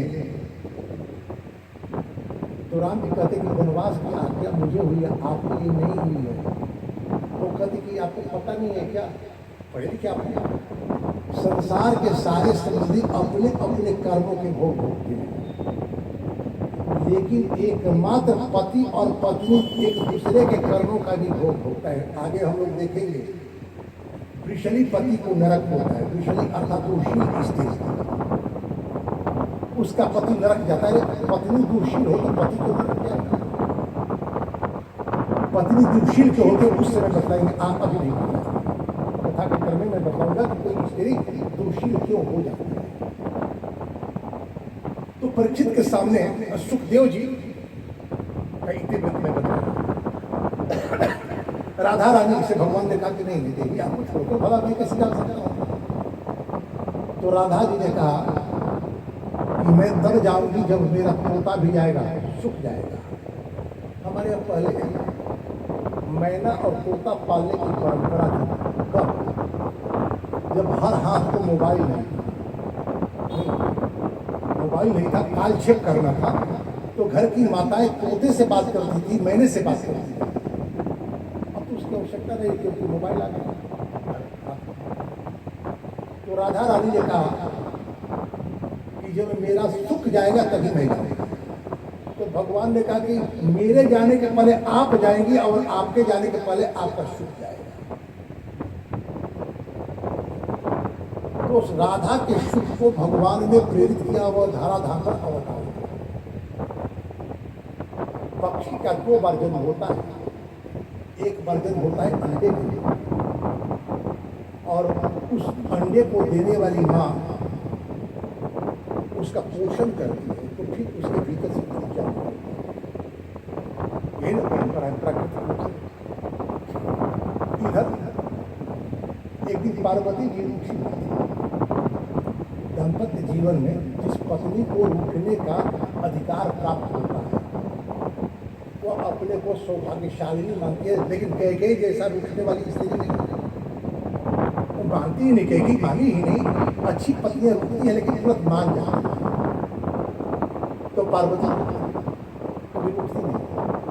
इसलिए शिव जी के पास कुछ था ही नहीं, और पत्नी तो रूठती है इसलिए उसे कुछ चाहिए, और शिव जी के पास कुछ देने के लिए है ही नहीं, तो इसलिए इसलिए कभी रूठती नहीं। कि एक दिन देवर्षि नारद जी आ गए और नारद जी ने कहा कि आपके पति आपसे कुछ छुपाते हैं, तो कहीं कि छुपाने के लिए उनके पास है क्या? तो नारद जी ने कहा तो उनके गले का माला क्या है उसके विषय में आप जानती हैं? तो बस इतनी सी बात उनके भीतर एक जिज्ञासा को जन्म दी और शिव जी आए। पार्वती जी बोल ही नहीं, महाराज घर में कोई पति आए और आवाज दे और पत्नी न बोले तो कैसा लगता? जिसके जीवन में यह सौभाग्य कभी हो उसे अनुभव। शिव जी ने कहा कि क्या बात है देवी, क्यों आप मेरे साथ पारदर्शी नहीं है और संबंध को सुदृढ़ करने के लिए परस्पर पारदर्शिता होनी चाहिए। आज दाम्पत्य जीवन की सबसे बड़ी समस्या जब से मोबाइल आया, पत्नी के भी कोई फ्रेंड है फेसबुक पर और अपने फेसबुक को स्क्रीन लॉक कर देती है, पति देख रहे हैं और परिणाम होता है कि पति को सत्य हो जाता है। पति का मोबाइल स्क्रीन लॉक है, पत्नी नहीं देख पाती, उसे सत्य हो जाता है। संबंध को सुदृढ़ बनाने के लिए पारदर्शिता की बड़ी आवश्यकता है। भगवान शिव ने कहा कि हमने क्या छुपाया आपसे? तो आपके गले में जो माला है इसका विज्ञान आप बतलाइए, माला क्या है आप बतलाइए। शिव जी ने कहा कि बहुत दिनों से मैं सोच रहा हूं आपको बतलाने के लिए, अवसर नहीं मिला। चलिए जब आपके मन में जिज्ञासा हुई तो मैं बतला देता हूं, लेकिन यहाँ जब मैं बतलाऊंगा तो उस समय केवल आप होंगे और मैं होऊंगा, क्योंकि तो बात अत्यंत गोपनीय है। समाज का सामान्य व्यक्ति विश्वास नहीं करता। मनु जी लिखते हैं कि 7 जन्मों तक किसी न किसी प्रकार का संबंध लगातार रहता है, तो 8वें जन्म में वो जाकर के पति और पत्नी, पति पत्नी कैसे होते हैं? विवाह, विवाह एक संस्कार है जो अपने जा करके और कोर्ट मैरिज कर लेते, उसकी बात मैं नहीं कर रहा। जो हमारे यहाँ शास्त्रोक्त विवाह की जो पद्धति है, उस पद्धति से जिनका विवाह होता है तो एक जन्म में 7 जन्मों तक लगातार संबंध रहता है, तो 8वें जन्म में जाकर के वे पति और पत्नी होते हैं। अन्यथा तो साथ साथ रहने के लिए तो विवाह की भी आवश्यकता नहीं थी। बड़े शहरों में एक नई संस्कृति डेवलप कर रही है, बिना विवाह के ही पति और पत्नी की तरह रहने की, क्योंकि आप पति पत्नी हो जाएंगे। पति और पत्नी होने के लिए जो आपके लिए जो हमारे सनातन धर्म की विवाह पद्धति है, इसको अपनाना पड़ेगा। अन्यथा शादी से जोरू और मियाँ हो सकते हैं, पति पत्नी नहीं हो सकते। मैरिज से हस्बैंड और वाइफ हो सकते हैं, पति पत्नी नहीं हो सकते। बड़ा अंतर है पति और पत्नी और अवसर। पति और पत्नी का अर्थ होता है, पत्नी शब्द का अर्थ होता है वो अपने पति को पत्नी से बचाए। पद धातु में नि प्रत्यय लगता है तो पत्नी शब्द की निष्पत्ति होती है। और सत्य बात यही है कि पति की रक्षा, पति का संवर्धन केवल और केवल पत्नी करती है। राम जी डर रहे थे सीता जी को ले जाने के लिए जंगल में, भाई राक्षस है सब, सीता जी के आपको डरने की आवश्यकता नहीं। किसी स्त्री की सुरक्षा के लिए पति की आवश्यकता नहीं होती, क्योंकि पत्नी कोई स्त्री अपने शील से सुरक्षित होती है। जब तक किसी स्त्री के पास शील है तो संसार का बड़ा से बड़ा दुर्दैत्य भी उस स्त्री का कुछ नहीं बिगाड़ सकता। अन्यथा अशोक वाटिका में सीता सुरक्षित नहीं रही। मैं तो चल रही हूँ आपकी रक्षा के लिए। जैसे सावित्री की ने अपने पति की रक्षा की, उसी तरह से मैं आपकी रक्षा करूँ। और सीता जी जानते हैं क्या कि जंगल जाते समय गंगा से कहती है कि मेरे निष्पाप राम यदि बिना किसी प्रकार का पाप किए लौट आते हैं वन से अयोध्या, तो मैं आपके तट पर रहने वाले आश्रमों की सेवा करूंगी। वह सेवा राजकोष के साधन से नहीं। तो सीता के पास अपना साधन क्या है? स्त्री के पास अपना साधन नहीं है, फिर भी वही मालकिन होती है। नहीं, पत्नी नहीं कमाती है तब भी मालकिन होती है। पति के सारे कमाई पर उसका अधिकार होता है। और यदि पत्नियां जहां कमाती हैं उसके पैसे पर उसके पति का अधिकार होता है क्या? इतना बड़ा अंतर। पति सहर्ष अपना अधिकार दे देता है, क्योंकि आगे कथा हम देखेंगे वो अधिकार कैसे प्राप्त होता है देवहूति कर्तन विवाह के क्रम में। तो पार्वती जी को लेकर के चले गए केदारखंड, और वहां जाकर के अमर कथा कहने लगे, जिस कथा को सुनने से जानने से भगवान शिव की मृत्यु नहीं होती, और कथा न जानने के कारण पार्वती अपने पूर्व जन्म में अनेक बार मर चुकी है।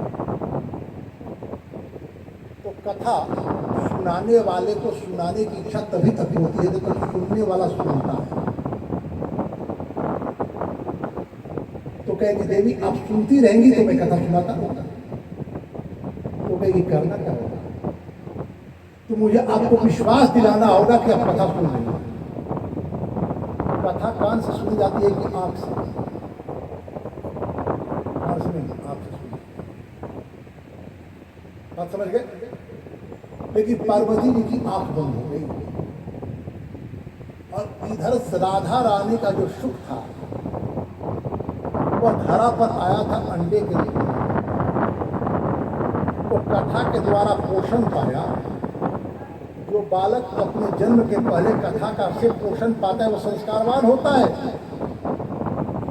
प्रहलाद जी को जन्म के पहले कथा मिल गई थी भागवत में, चूजा निकल गया और कथा सुन रहा था, और जय श्रीमन नारायण जय आदि आदि बोल रहा था। और भगवान सोचते थे कि पार्वती सुनी कि एकाएक पार्वती की नींद टूटी, और पूछा पार्वती ने कि महाराज यहाँ तक कथा सुनने के बाद मुझे नींद आ गई, आगे कथा और कौन सुना? तब तक दूर दिखा राधा। यह भगवान शिव पार्वती को कथा सुनाने आने के पहले ही बतला चुके हैं, जो अमर कथा सुनता है वो मरता नहीं। लेकिन हमारा संबंध का एक मोह होता है। शिव ने सोचा कि वाह, हमने अपनी पत्नी को अमर करना चाहा और यह अमर हो गया, अभी मारता हूं। अरे कथा का फल आप कैसे विनष्ट कर देंगे शिव जी? जिस कथा के बल पर आप अमर हैं उस कथा के फल का अधिकारी केवल आप है, सुख को नहीं मिलेगा। लेकिन इन्होंने त्रिशूल चला दिया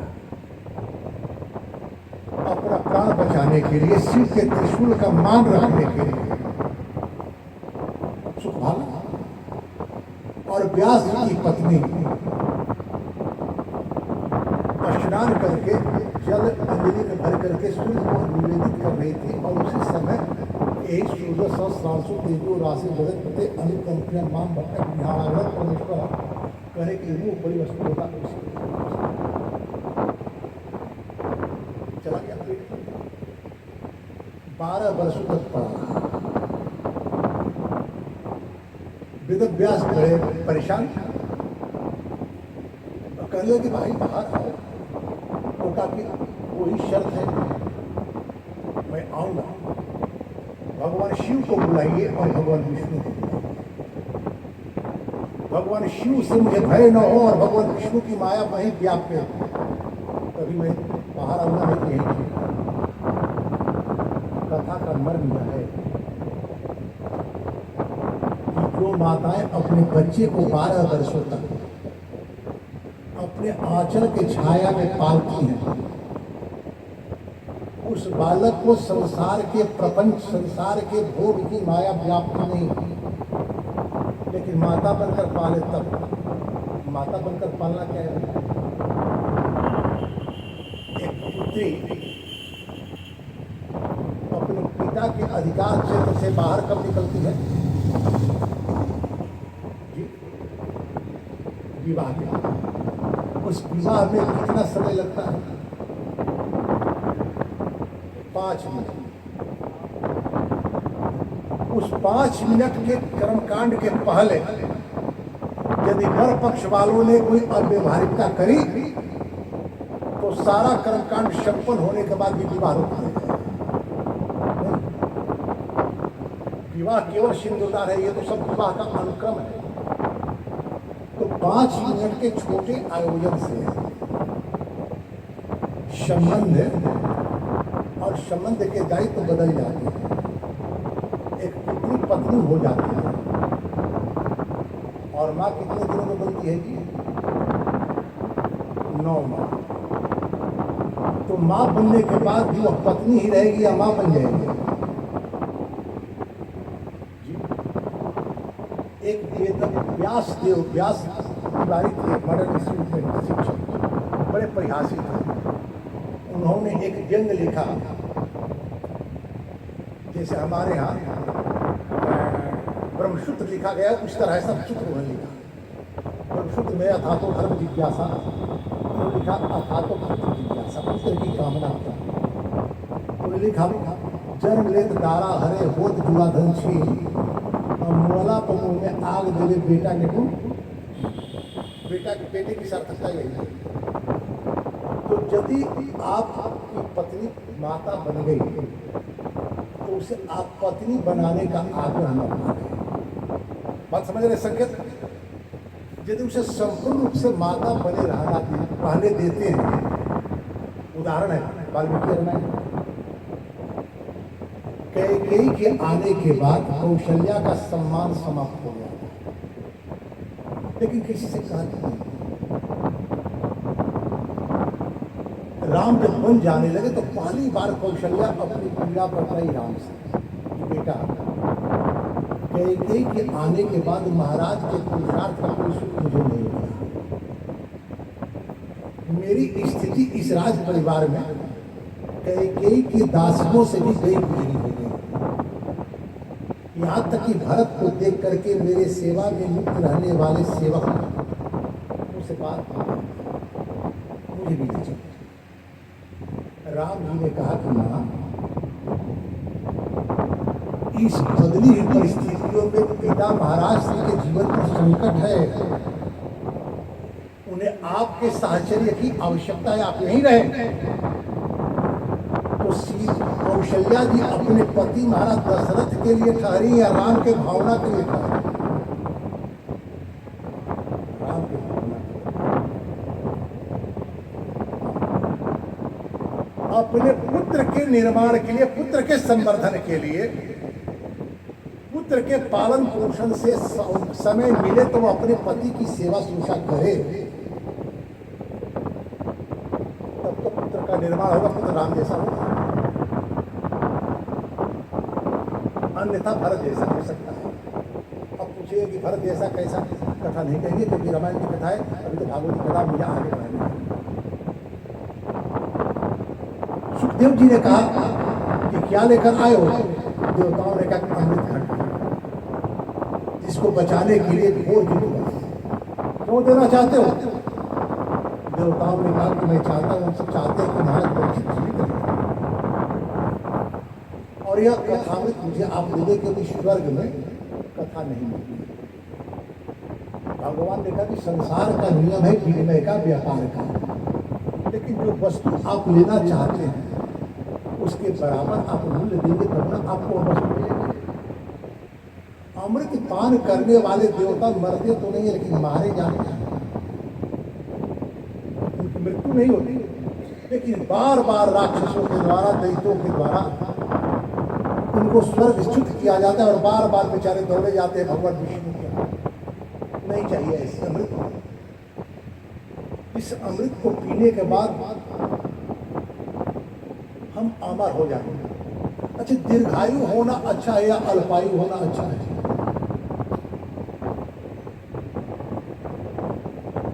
लेकिन रविन्द्रनाथ टैगोर कहते हैं कि दीर्घ जीवन एक दीर्घ अभिशाप है। एक भक्त था अल्पायु, और भगवान की भक्ति करता था, भगवान प्रसन्न हुए, आगे वरदान देने के लिए, और भगवान ने कहा कि भाई जो मांगना हो मांगो। वो कहा कि महाराज मेरी आयु बहुत थोड़ी है, थोड़ा और आयु दे देते तो आपकी भक्ति मैं और करता। भगवान ने कहा कि देखो भाई, संसार जीने योग्य नहीं है, संसार जीने योग्य नहीं है। संसार में आए हैं तो जीना पड़ता है। अच्छी बात है कि संसार से तुम शीघ्र मुक्त हो जाओगे। वो कहा कि महाराज आपने वचन दिया है देने का, वो नहीं देना चाहते न दे, लेकिन ये बात समझाए नहीं। भगवान ने कहा चलो मैं तुझे दे रहा हूँ आयु, जब जीवन से मन टूट जाए तो फिर मुझे बुला लेना। उसे अमर बना दिया। तो मृत्यु का भय उसके माथे पर था, तो सत्कर्म करता था, और मृत्यु का भय नहीं रहा, सत्कर्म छोड़ दिया। और लोगों को परेशान करने लगा कि संसार का कोई मुझे मार नहीं सकता, क्योंकि मुझे वरदान है। तो अपने पूर्व में सत्कर्मों के कारण जो समाज में सम्मान पाता था, समाज सम्मान देना बंद कर दिया, और अपमान भरे जीवन किसी को अच्छे लगते हैं क्या? फिर भगवान बोला कि प्रभु आपने ठीक कहा था, यह संसार जीने योग्य नहीं। आप कितना जीते हैं यह महत्वपूर्ण नहीं, आप कैसे जीते हैं यह महत्वपूर्ण। आदि गुरु शंकराचार्य की कितनी आयु थी?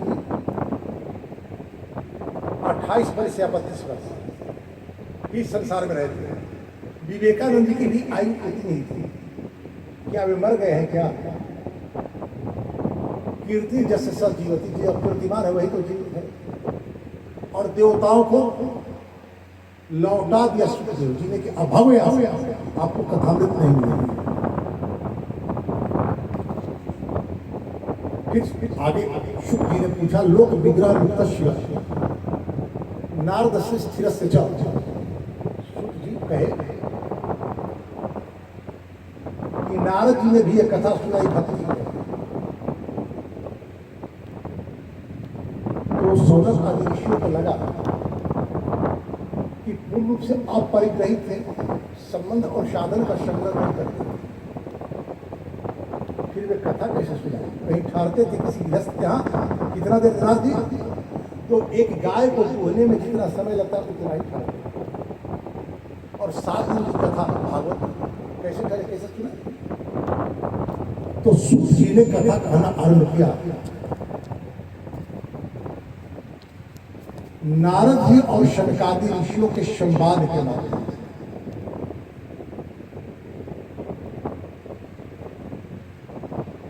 संत का स्वभाव क्या होता है? तो स्वामी जी ने संत की परिभाषा लिखी, अपनी सुनी। ताप द्रवय नवलनव नीता परदुप द्रवय सुसंगीता, परमार्थ के कारण साधु धरा सभी।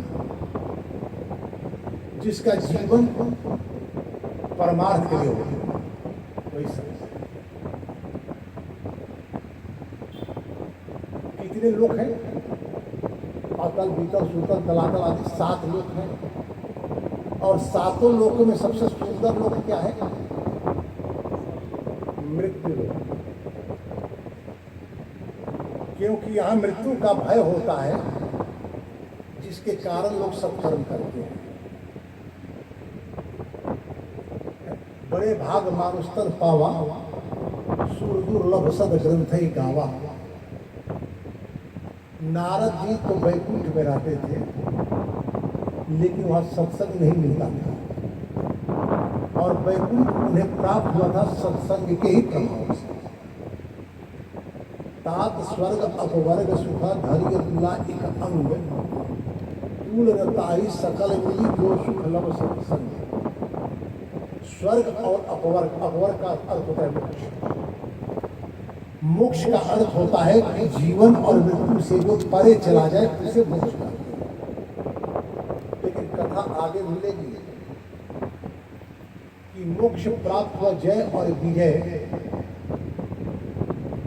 हिरण्याक्ष, हिरण्यकशिपु, कुंभकर्ण, रावण और कंस और दंतरावक्र के रूप में इस संसार पर जन्म लेने को बाध्य और उसका जन्म बड़ा सम्माननीय नहीं रहा, अपमानपूर्ण तिरस्कारपूर्ण जीवन जीता रहा।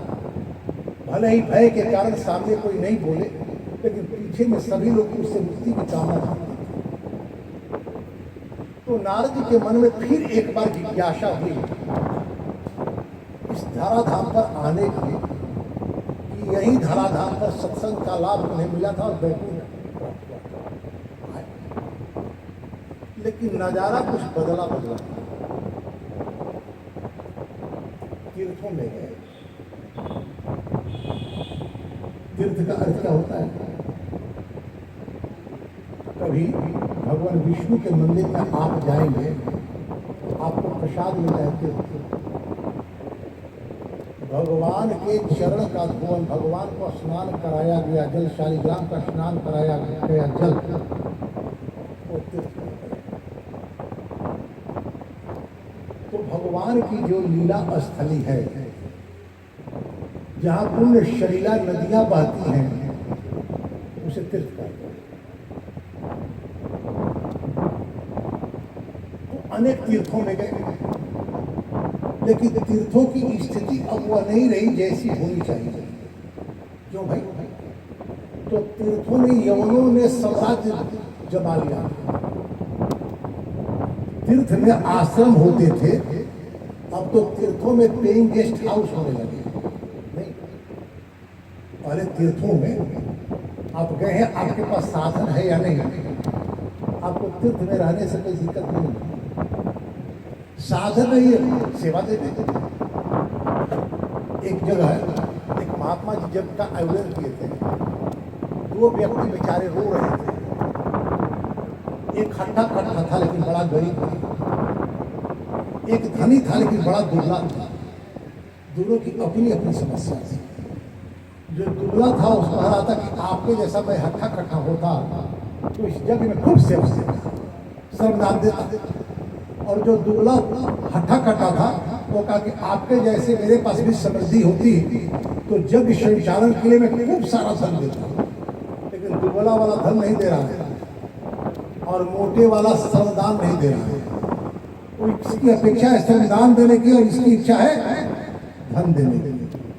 तो तीर्थों में पहले जितने भी आश्रम हैं किसी पंडा के द्वारा बनाए गए नहीं, समाज के समृद्ध लोगों के द्वारा उन आश्रमों का निर्माण किया गया है।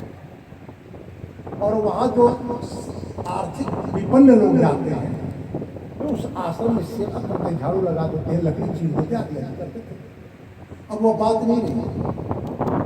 आप जाने के पहले उस आश्रम या कहिए कि 3 स्टार 5 स्टार होटल बन गया है, आपने रूम बुक करा लिया, आपने परिणाम क्या हुआ? तीर्थाटन आप नहीं कर रहे, आप पर्यटन कर रहे हैं।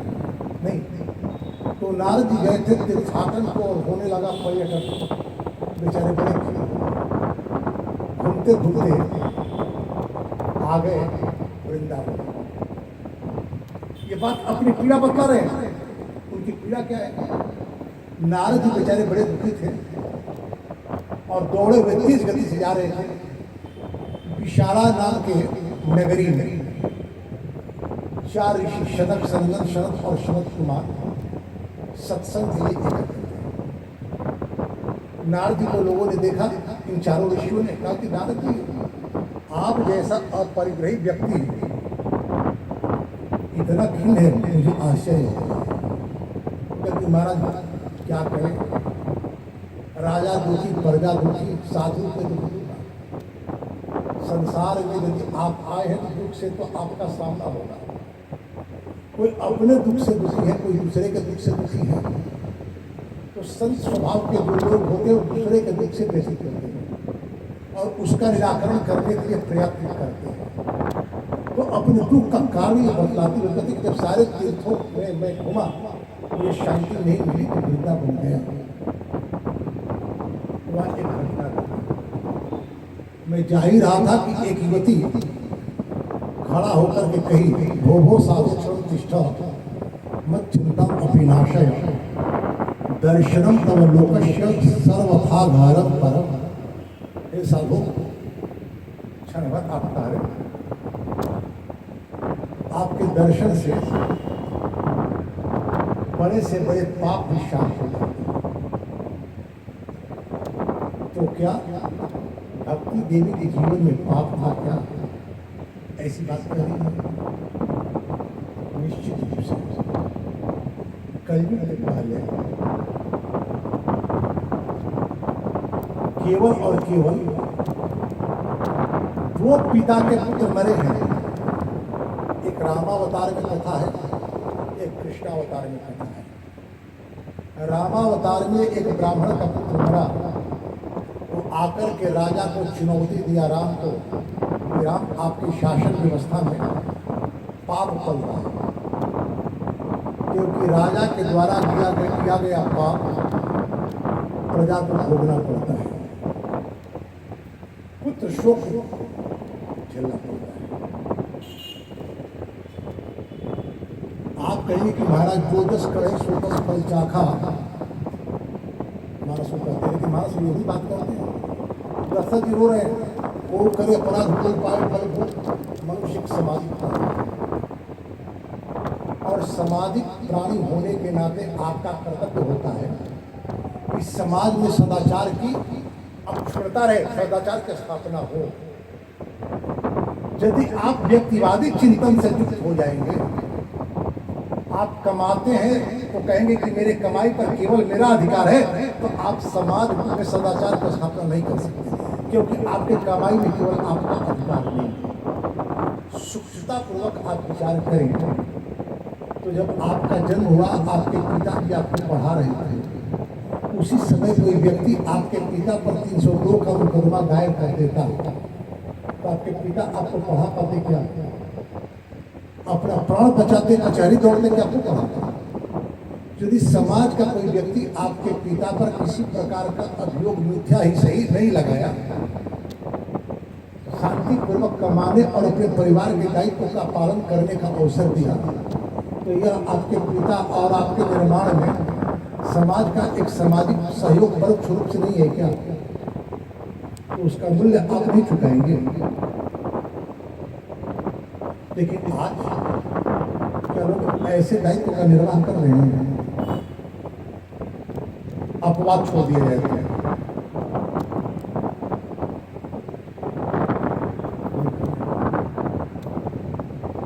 इसलिए आप सामाजिक नहीं।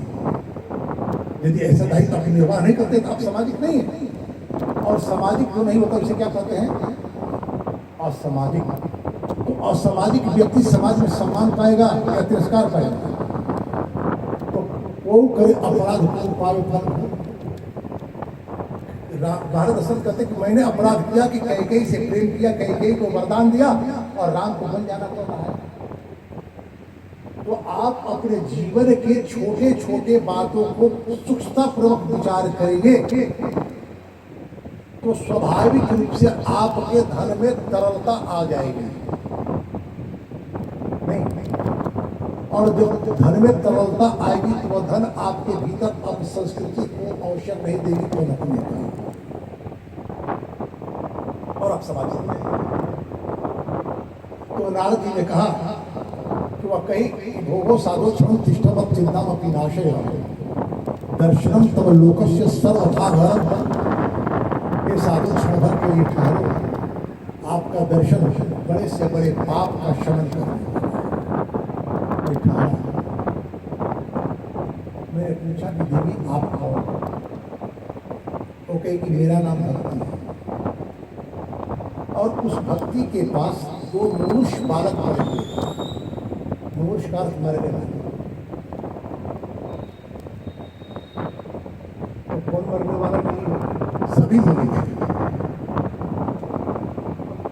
जो मुमुक्ष है उनका नाम था ज्ञान और वैराग्य। यदि आप में वैराग्य की प्रवृत्ति नहीं है और जीवन बोध नहीं है तो आप क्षण प्रतिक्षण मृत्यु की ओर बढ़ रहे। आप मनुष्य समय से वो बतलाती कि मेरे दोनों बालक हैं,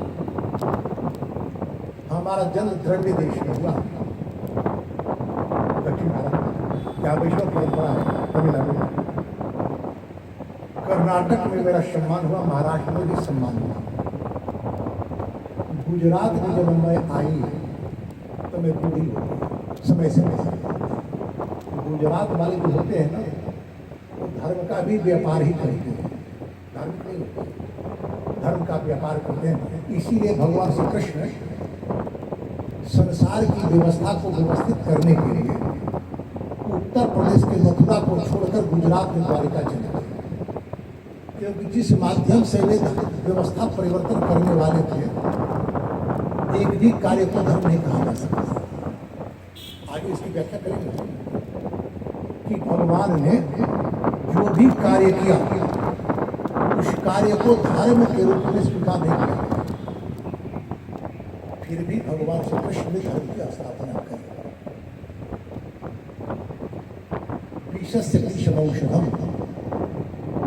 जब किसी के शरीर में विष परिव्याप्त हो जाए तो उसकी चिकित्सा अमृत से नहीं की जाती, विष से की जाती है।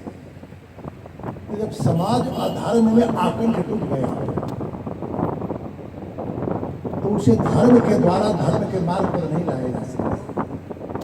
उसके लाने के लिए उससे भी बड़ा एक अधर्म का की रेखा खींचनी होगी। इसकी कथा हम लोग विचार करेंगे, भगवान क्षमा करेंगे, हम आपको अधार्मिक नहीं करेंगे। आप तो धर्म संस्थापनार्थ है, आपका अवतार हुआ है, आप अधार्मिक कैसे हो सकते हैं? लेकिन एक बात ध्यान रखना, धर्म क्या है और अधर्म क्या है, पाप क्या है, पुण्य क्या है, यह प्रश्न है। संसार में कोई भी कार्य नैसर्गिक रूप से ना तो अधर्म होता है, ना तो पाप होता है, ना ही पुण्य होता है और ना ही धर्म होता है। एक बात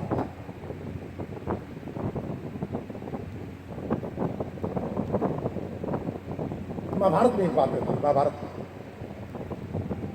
तपो न कनकः अध्ययनम न कनकः स्वाभाविको वेद विधि न कनकः, तपस्या करना पाप नहीं। भाई सभी जानते हैं कि तपस्या करना पाप नहीं है, फिर यह कहने की आवश्यकता क्या है? स्वाध्याय करना पाप नहीं है, सभी जानते हैं, फिर आगे कहते दूसरे का धन छीन लेना भी पाप नहीं।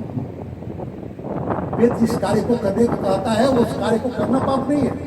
अंग्रेजी ग्रामर में हम लोग पढ़े हैं, नहीं हिंदी में भी किसी को जल्दी भोजन के लिए कहना हो, कहा जी भोजन ना कर का,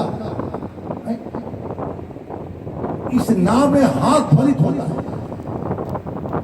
तो तब करना भी पाप हो जाता है, स्वाध्याय भी पाप हो जाता है। वेद जिस कार्य को करने को कहता है वह कार्य करना भी पाप हो जाता है, दूसरे का धन छीन लेना भी पाप होता है, तब जब उस कार्य का उद्देश्य दोषपूर्ण होता है। यदि दोषपूर्ण नहीं है तो तपस्या भी सही है, स्वाध्याय भी सही है, वेद कार्य भी सही है। समाज के लोग भूखे मरे और आपके घर में अन्न का भंडार रखा रहे, कोई भी सामाजिक व्यक्ति आपके घर का ताला तोड़ करके धन लूट लेगा अन्न और लोगों में बांट देगा, और पाप करता है क्या? नहीं करता। तो धर्म संस्थापनाय संभवामि जुगे जुगे अवतार लेने वाले भगवान श्री कृष्ण अधर्म की ओर तेज गति से दौड़ते हुए समाज को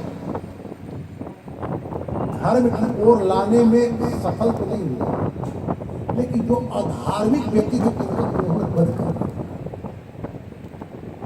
वध करवाना तो धर्म नहीं है, लेकिन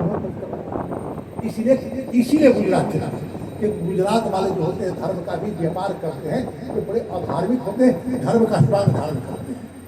तो भक्ति देवी कहती है कि जब मैं वृंदावन आई तो मैं तरुणी हो गई, लेकिन ये हमारे दोनों बालक, मैं बूढ़ी हो गई, वहां से आगे बड़ी वृंदावन आई तो मैं तो तरुणी हो गई, लेकिन ये मेरे दोनों बालक यही मेरी। आज भक्ति करते हुए बहुत लोगों को आप देखेंगे, लेकिन उनके जीवन में ज्ञान और वैराग्य में समृद्धि है, और भक्ति की बात खूब करेंगे कि ये भक्ति वो भक्ति वो भक्ति, ये भी धनी है, समृद्ध है, सेवित है, गंगा आदि नदियों के द्वारा भक्ति देवी फिर भी रो रही है, क्योंकि इनके जीवन में ज्ञान और वैराग्य समाप्त हो गए। देवर्षि नारद ज्ञान और वैराग्य को नव जीवन देने का बहुत प्रयत्न किए, सफल नहीं हुए।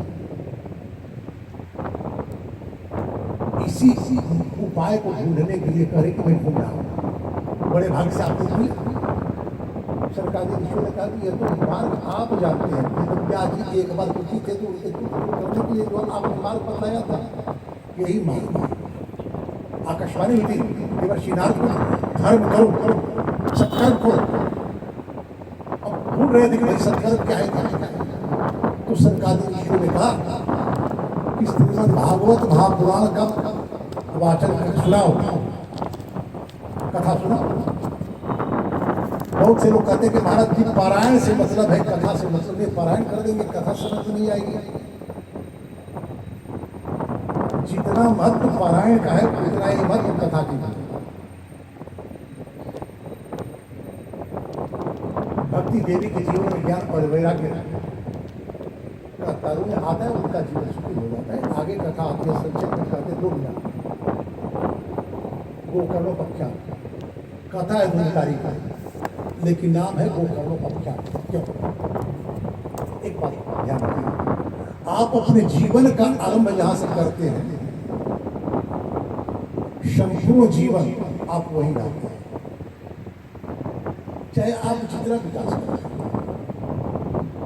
इसलिए जीवन का आरंभ सदाचार सदविचार से करना चाहिए। गोकर्ण जो है ज्ञान सदाचार के का प्रतिनिधित्व करते हैं, दुर्गारी छल दुराचार का प्रतिनिधित्व करता है।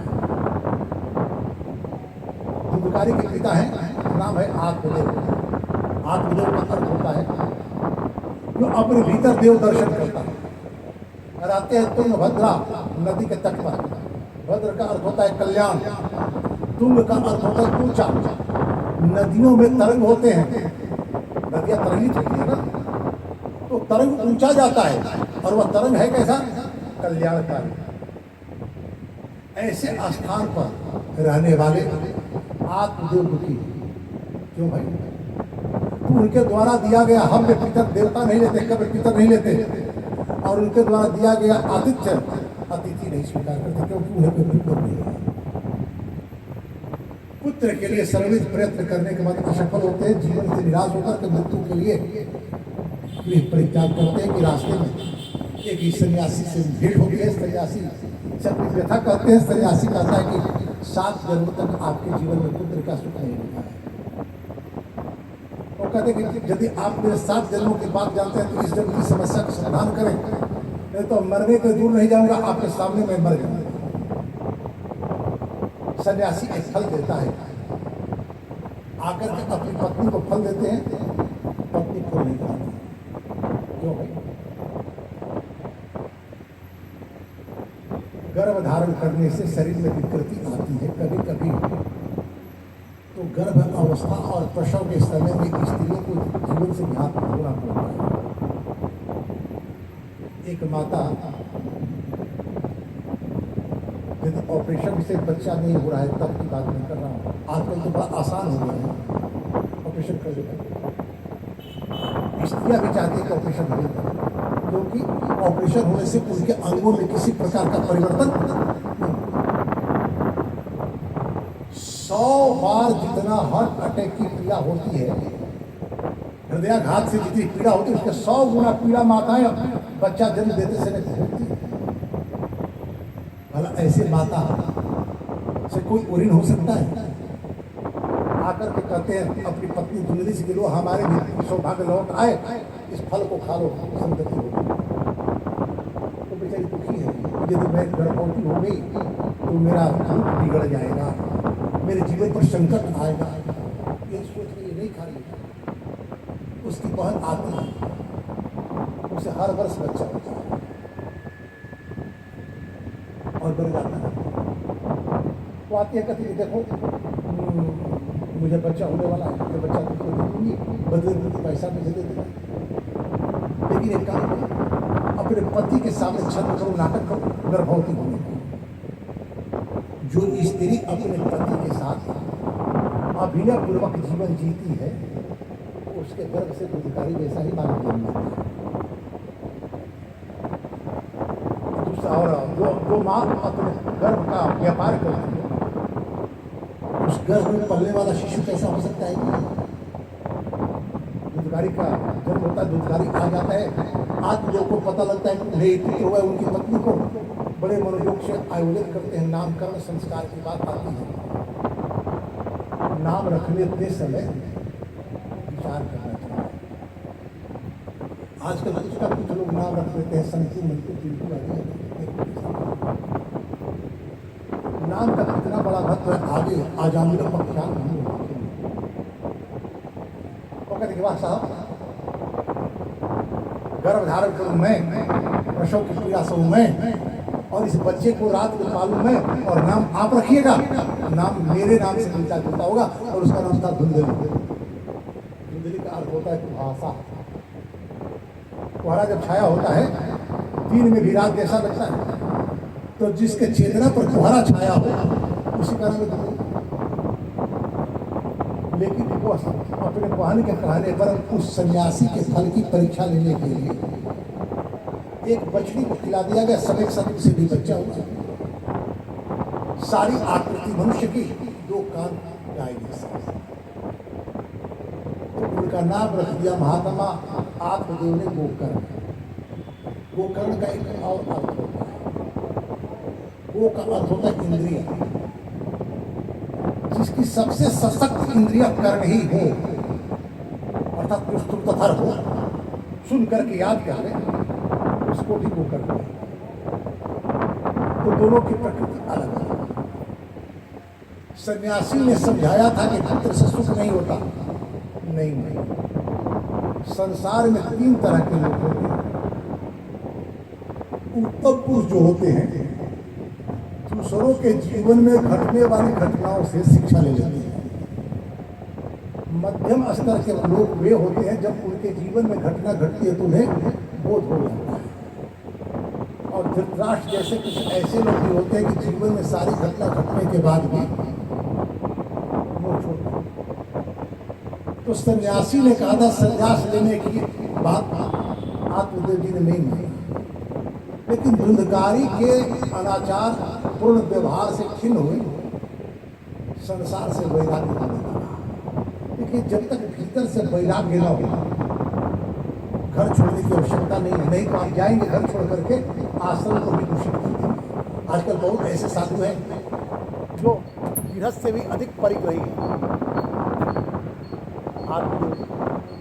क्या हो गया भैया?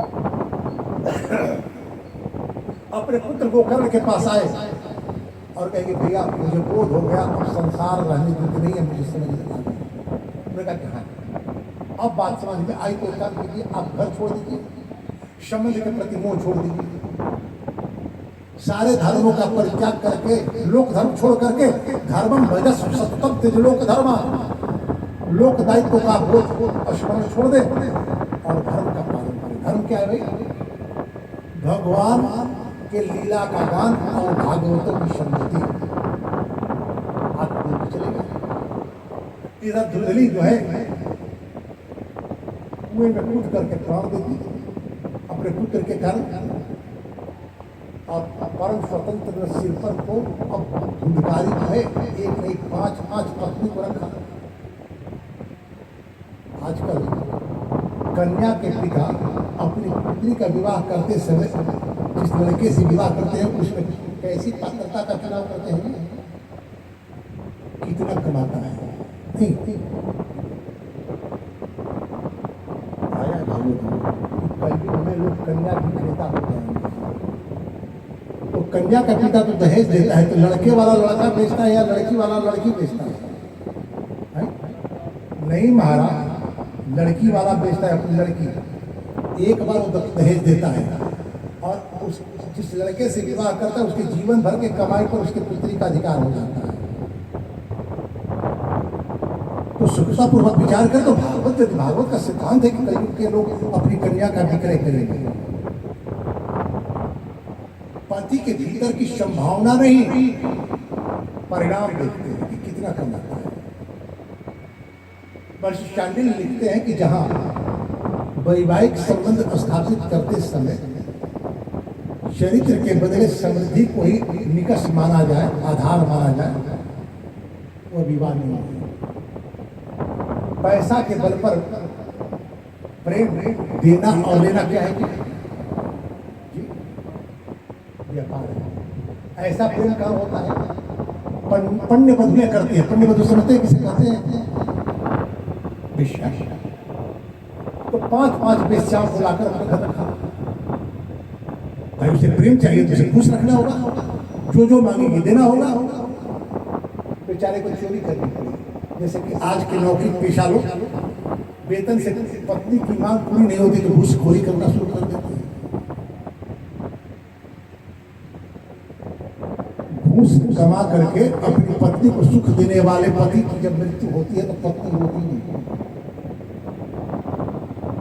घूस का पैसा कैसे ठिकाना लगाए उसकी चिंता करते कुछ नहीं।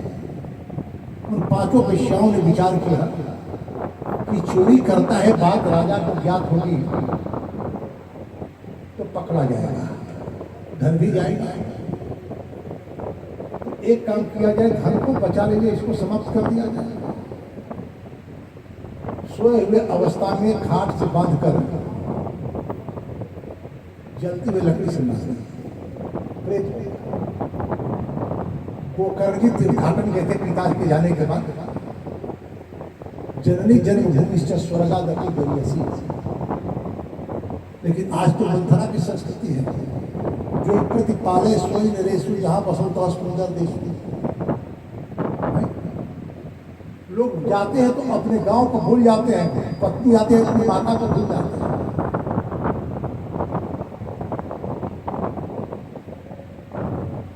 गोकर्ण जी आए जननी जन्मभूमि के आधार पर अपने घर रात को सोए। भिन्न प्रकार की आपत्ति सामने आने लगी। उन्होंने अपने कमंडलू से जल निकाला, मंत्र से अभिसिंचित किया, फेंका, आकृति पूर्ण हो गई। पूजा की और इस दशा को कैसे प्राप्त कर गए? तुम्हारा तो हमने श्राद्ध कर दिया, ताकि निश्चित ही शास्त्र कहता है कि श्राद्ध करने से मृत प्राणियों की सदगति हो जाती है। लेकिन शास्त्र की बात तो उन पर लागू होगी जो शास्त्र के अनुसार जीवन जीते हो। हमने शास्त्र को माना ही कभी शास्त्र हमारा ठेका लेगा? हमने शास्त्र के अनुसार जीवन नहीं जिया। आहार व्यवहार आचार हमने ब्राह्मणोचित नहीं रखा, इसलिए मेरा ब्राह्मणत्व नष्ट हो गया। पराशर जी कहते हैं कि वही शुद्ध त्याज्य है जो मांसाहार करता है, मदिरा पान करता है या व्यापार करता है। सारे शुद्ध त्याज्य नहीं है। तो यदि शुद्ध त्याज्य हो सकता है केवल मांस खाने, मदिरा पीने और बेचने से, तो जो अपने को बड़ा कहते हैं ब्राह्मण क्षत्रिय वैश्य, ये मांसाहार मदिरा पान और व्यापार करेंगे तो ये त्याज्य होंगे या ग्राह्य होंगे?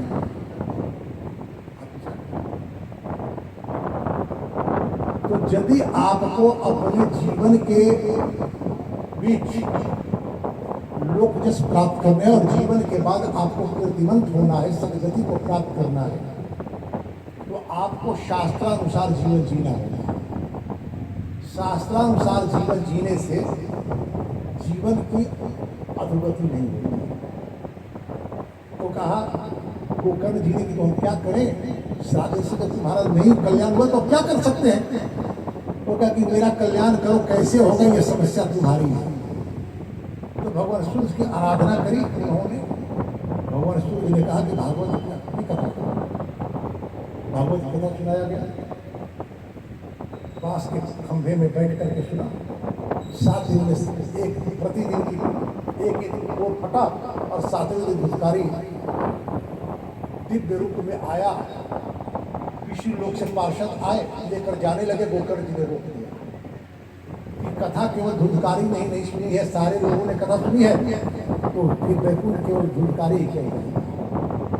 भगवान विष्णु के पार्षदों ने कहा कि भैया कार्य परिणाम नहीं देता है, कार्य करने का जो मनोयोग होता है, कार्य करते समय जो आपकी मनोदशा होती है वही परिणाम देती है। तो विपत्ति में विवेक का उदय होता है, इसका विवेक जग गया, इसलिए कथा सुनी।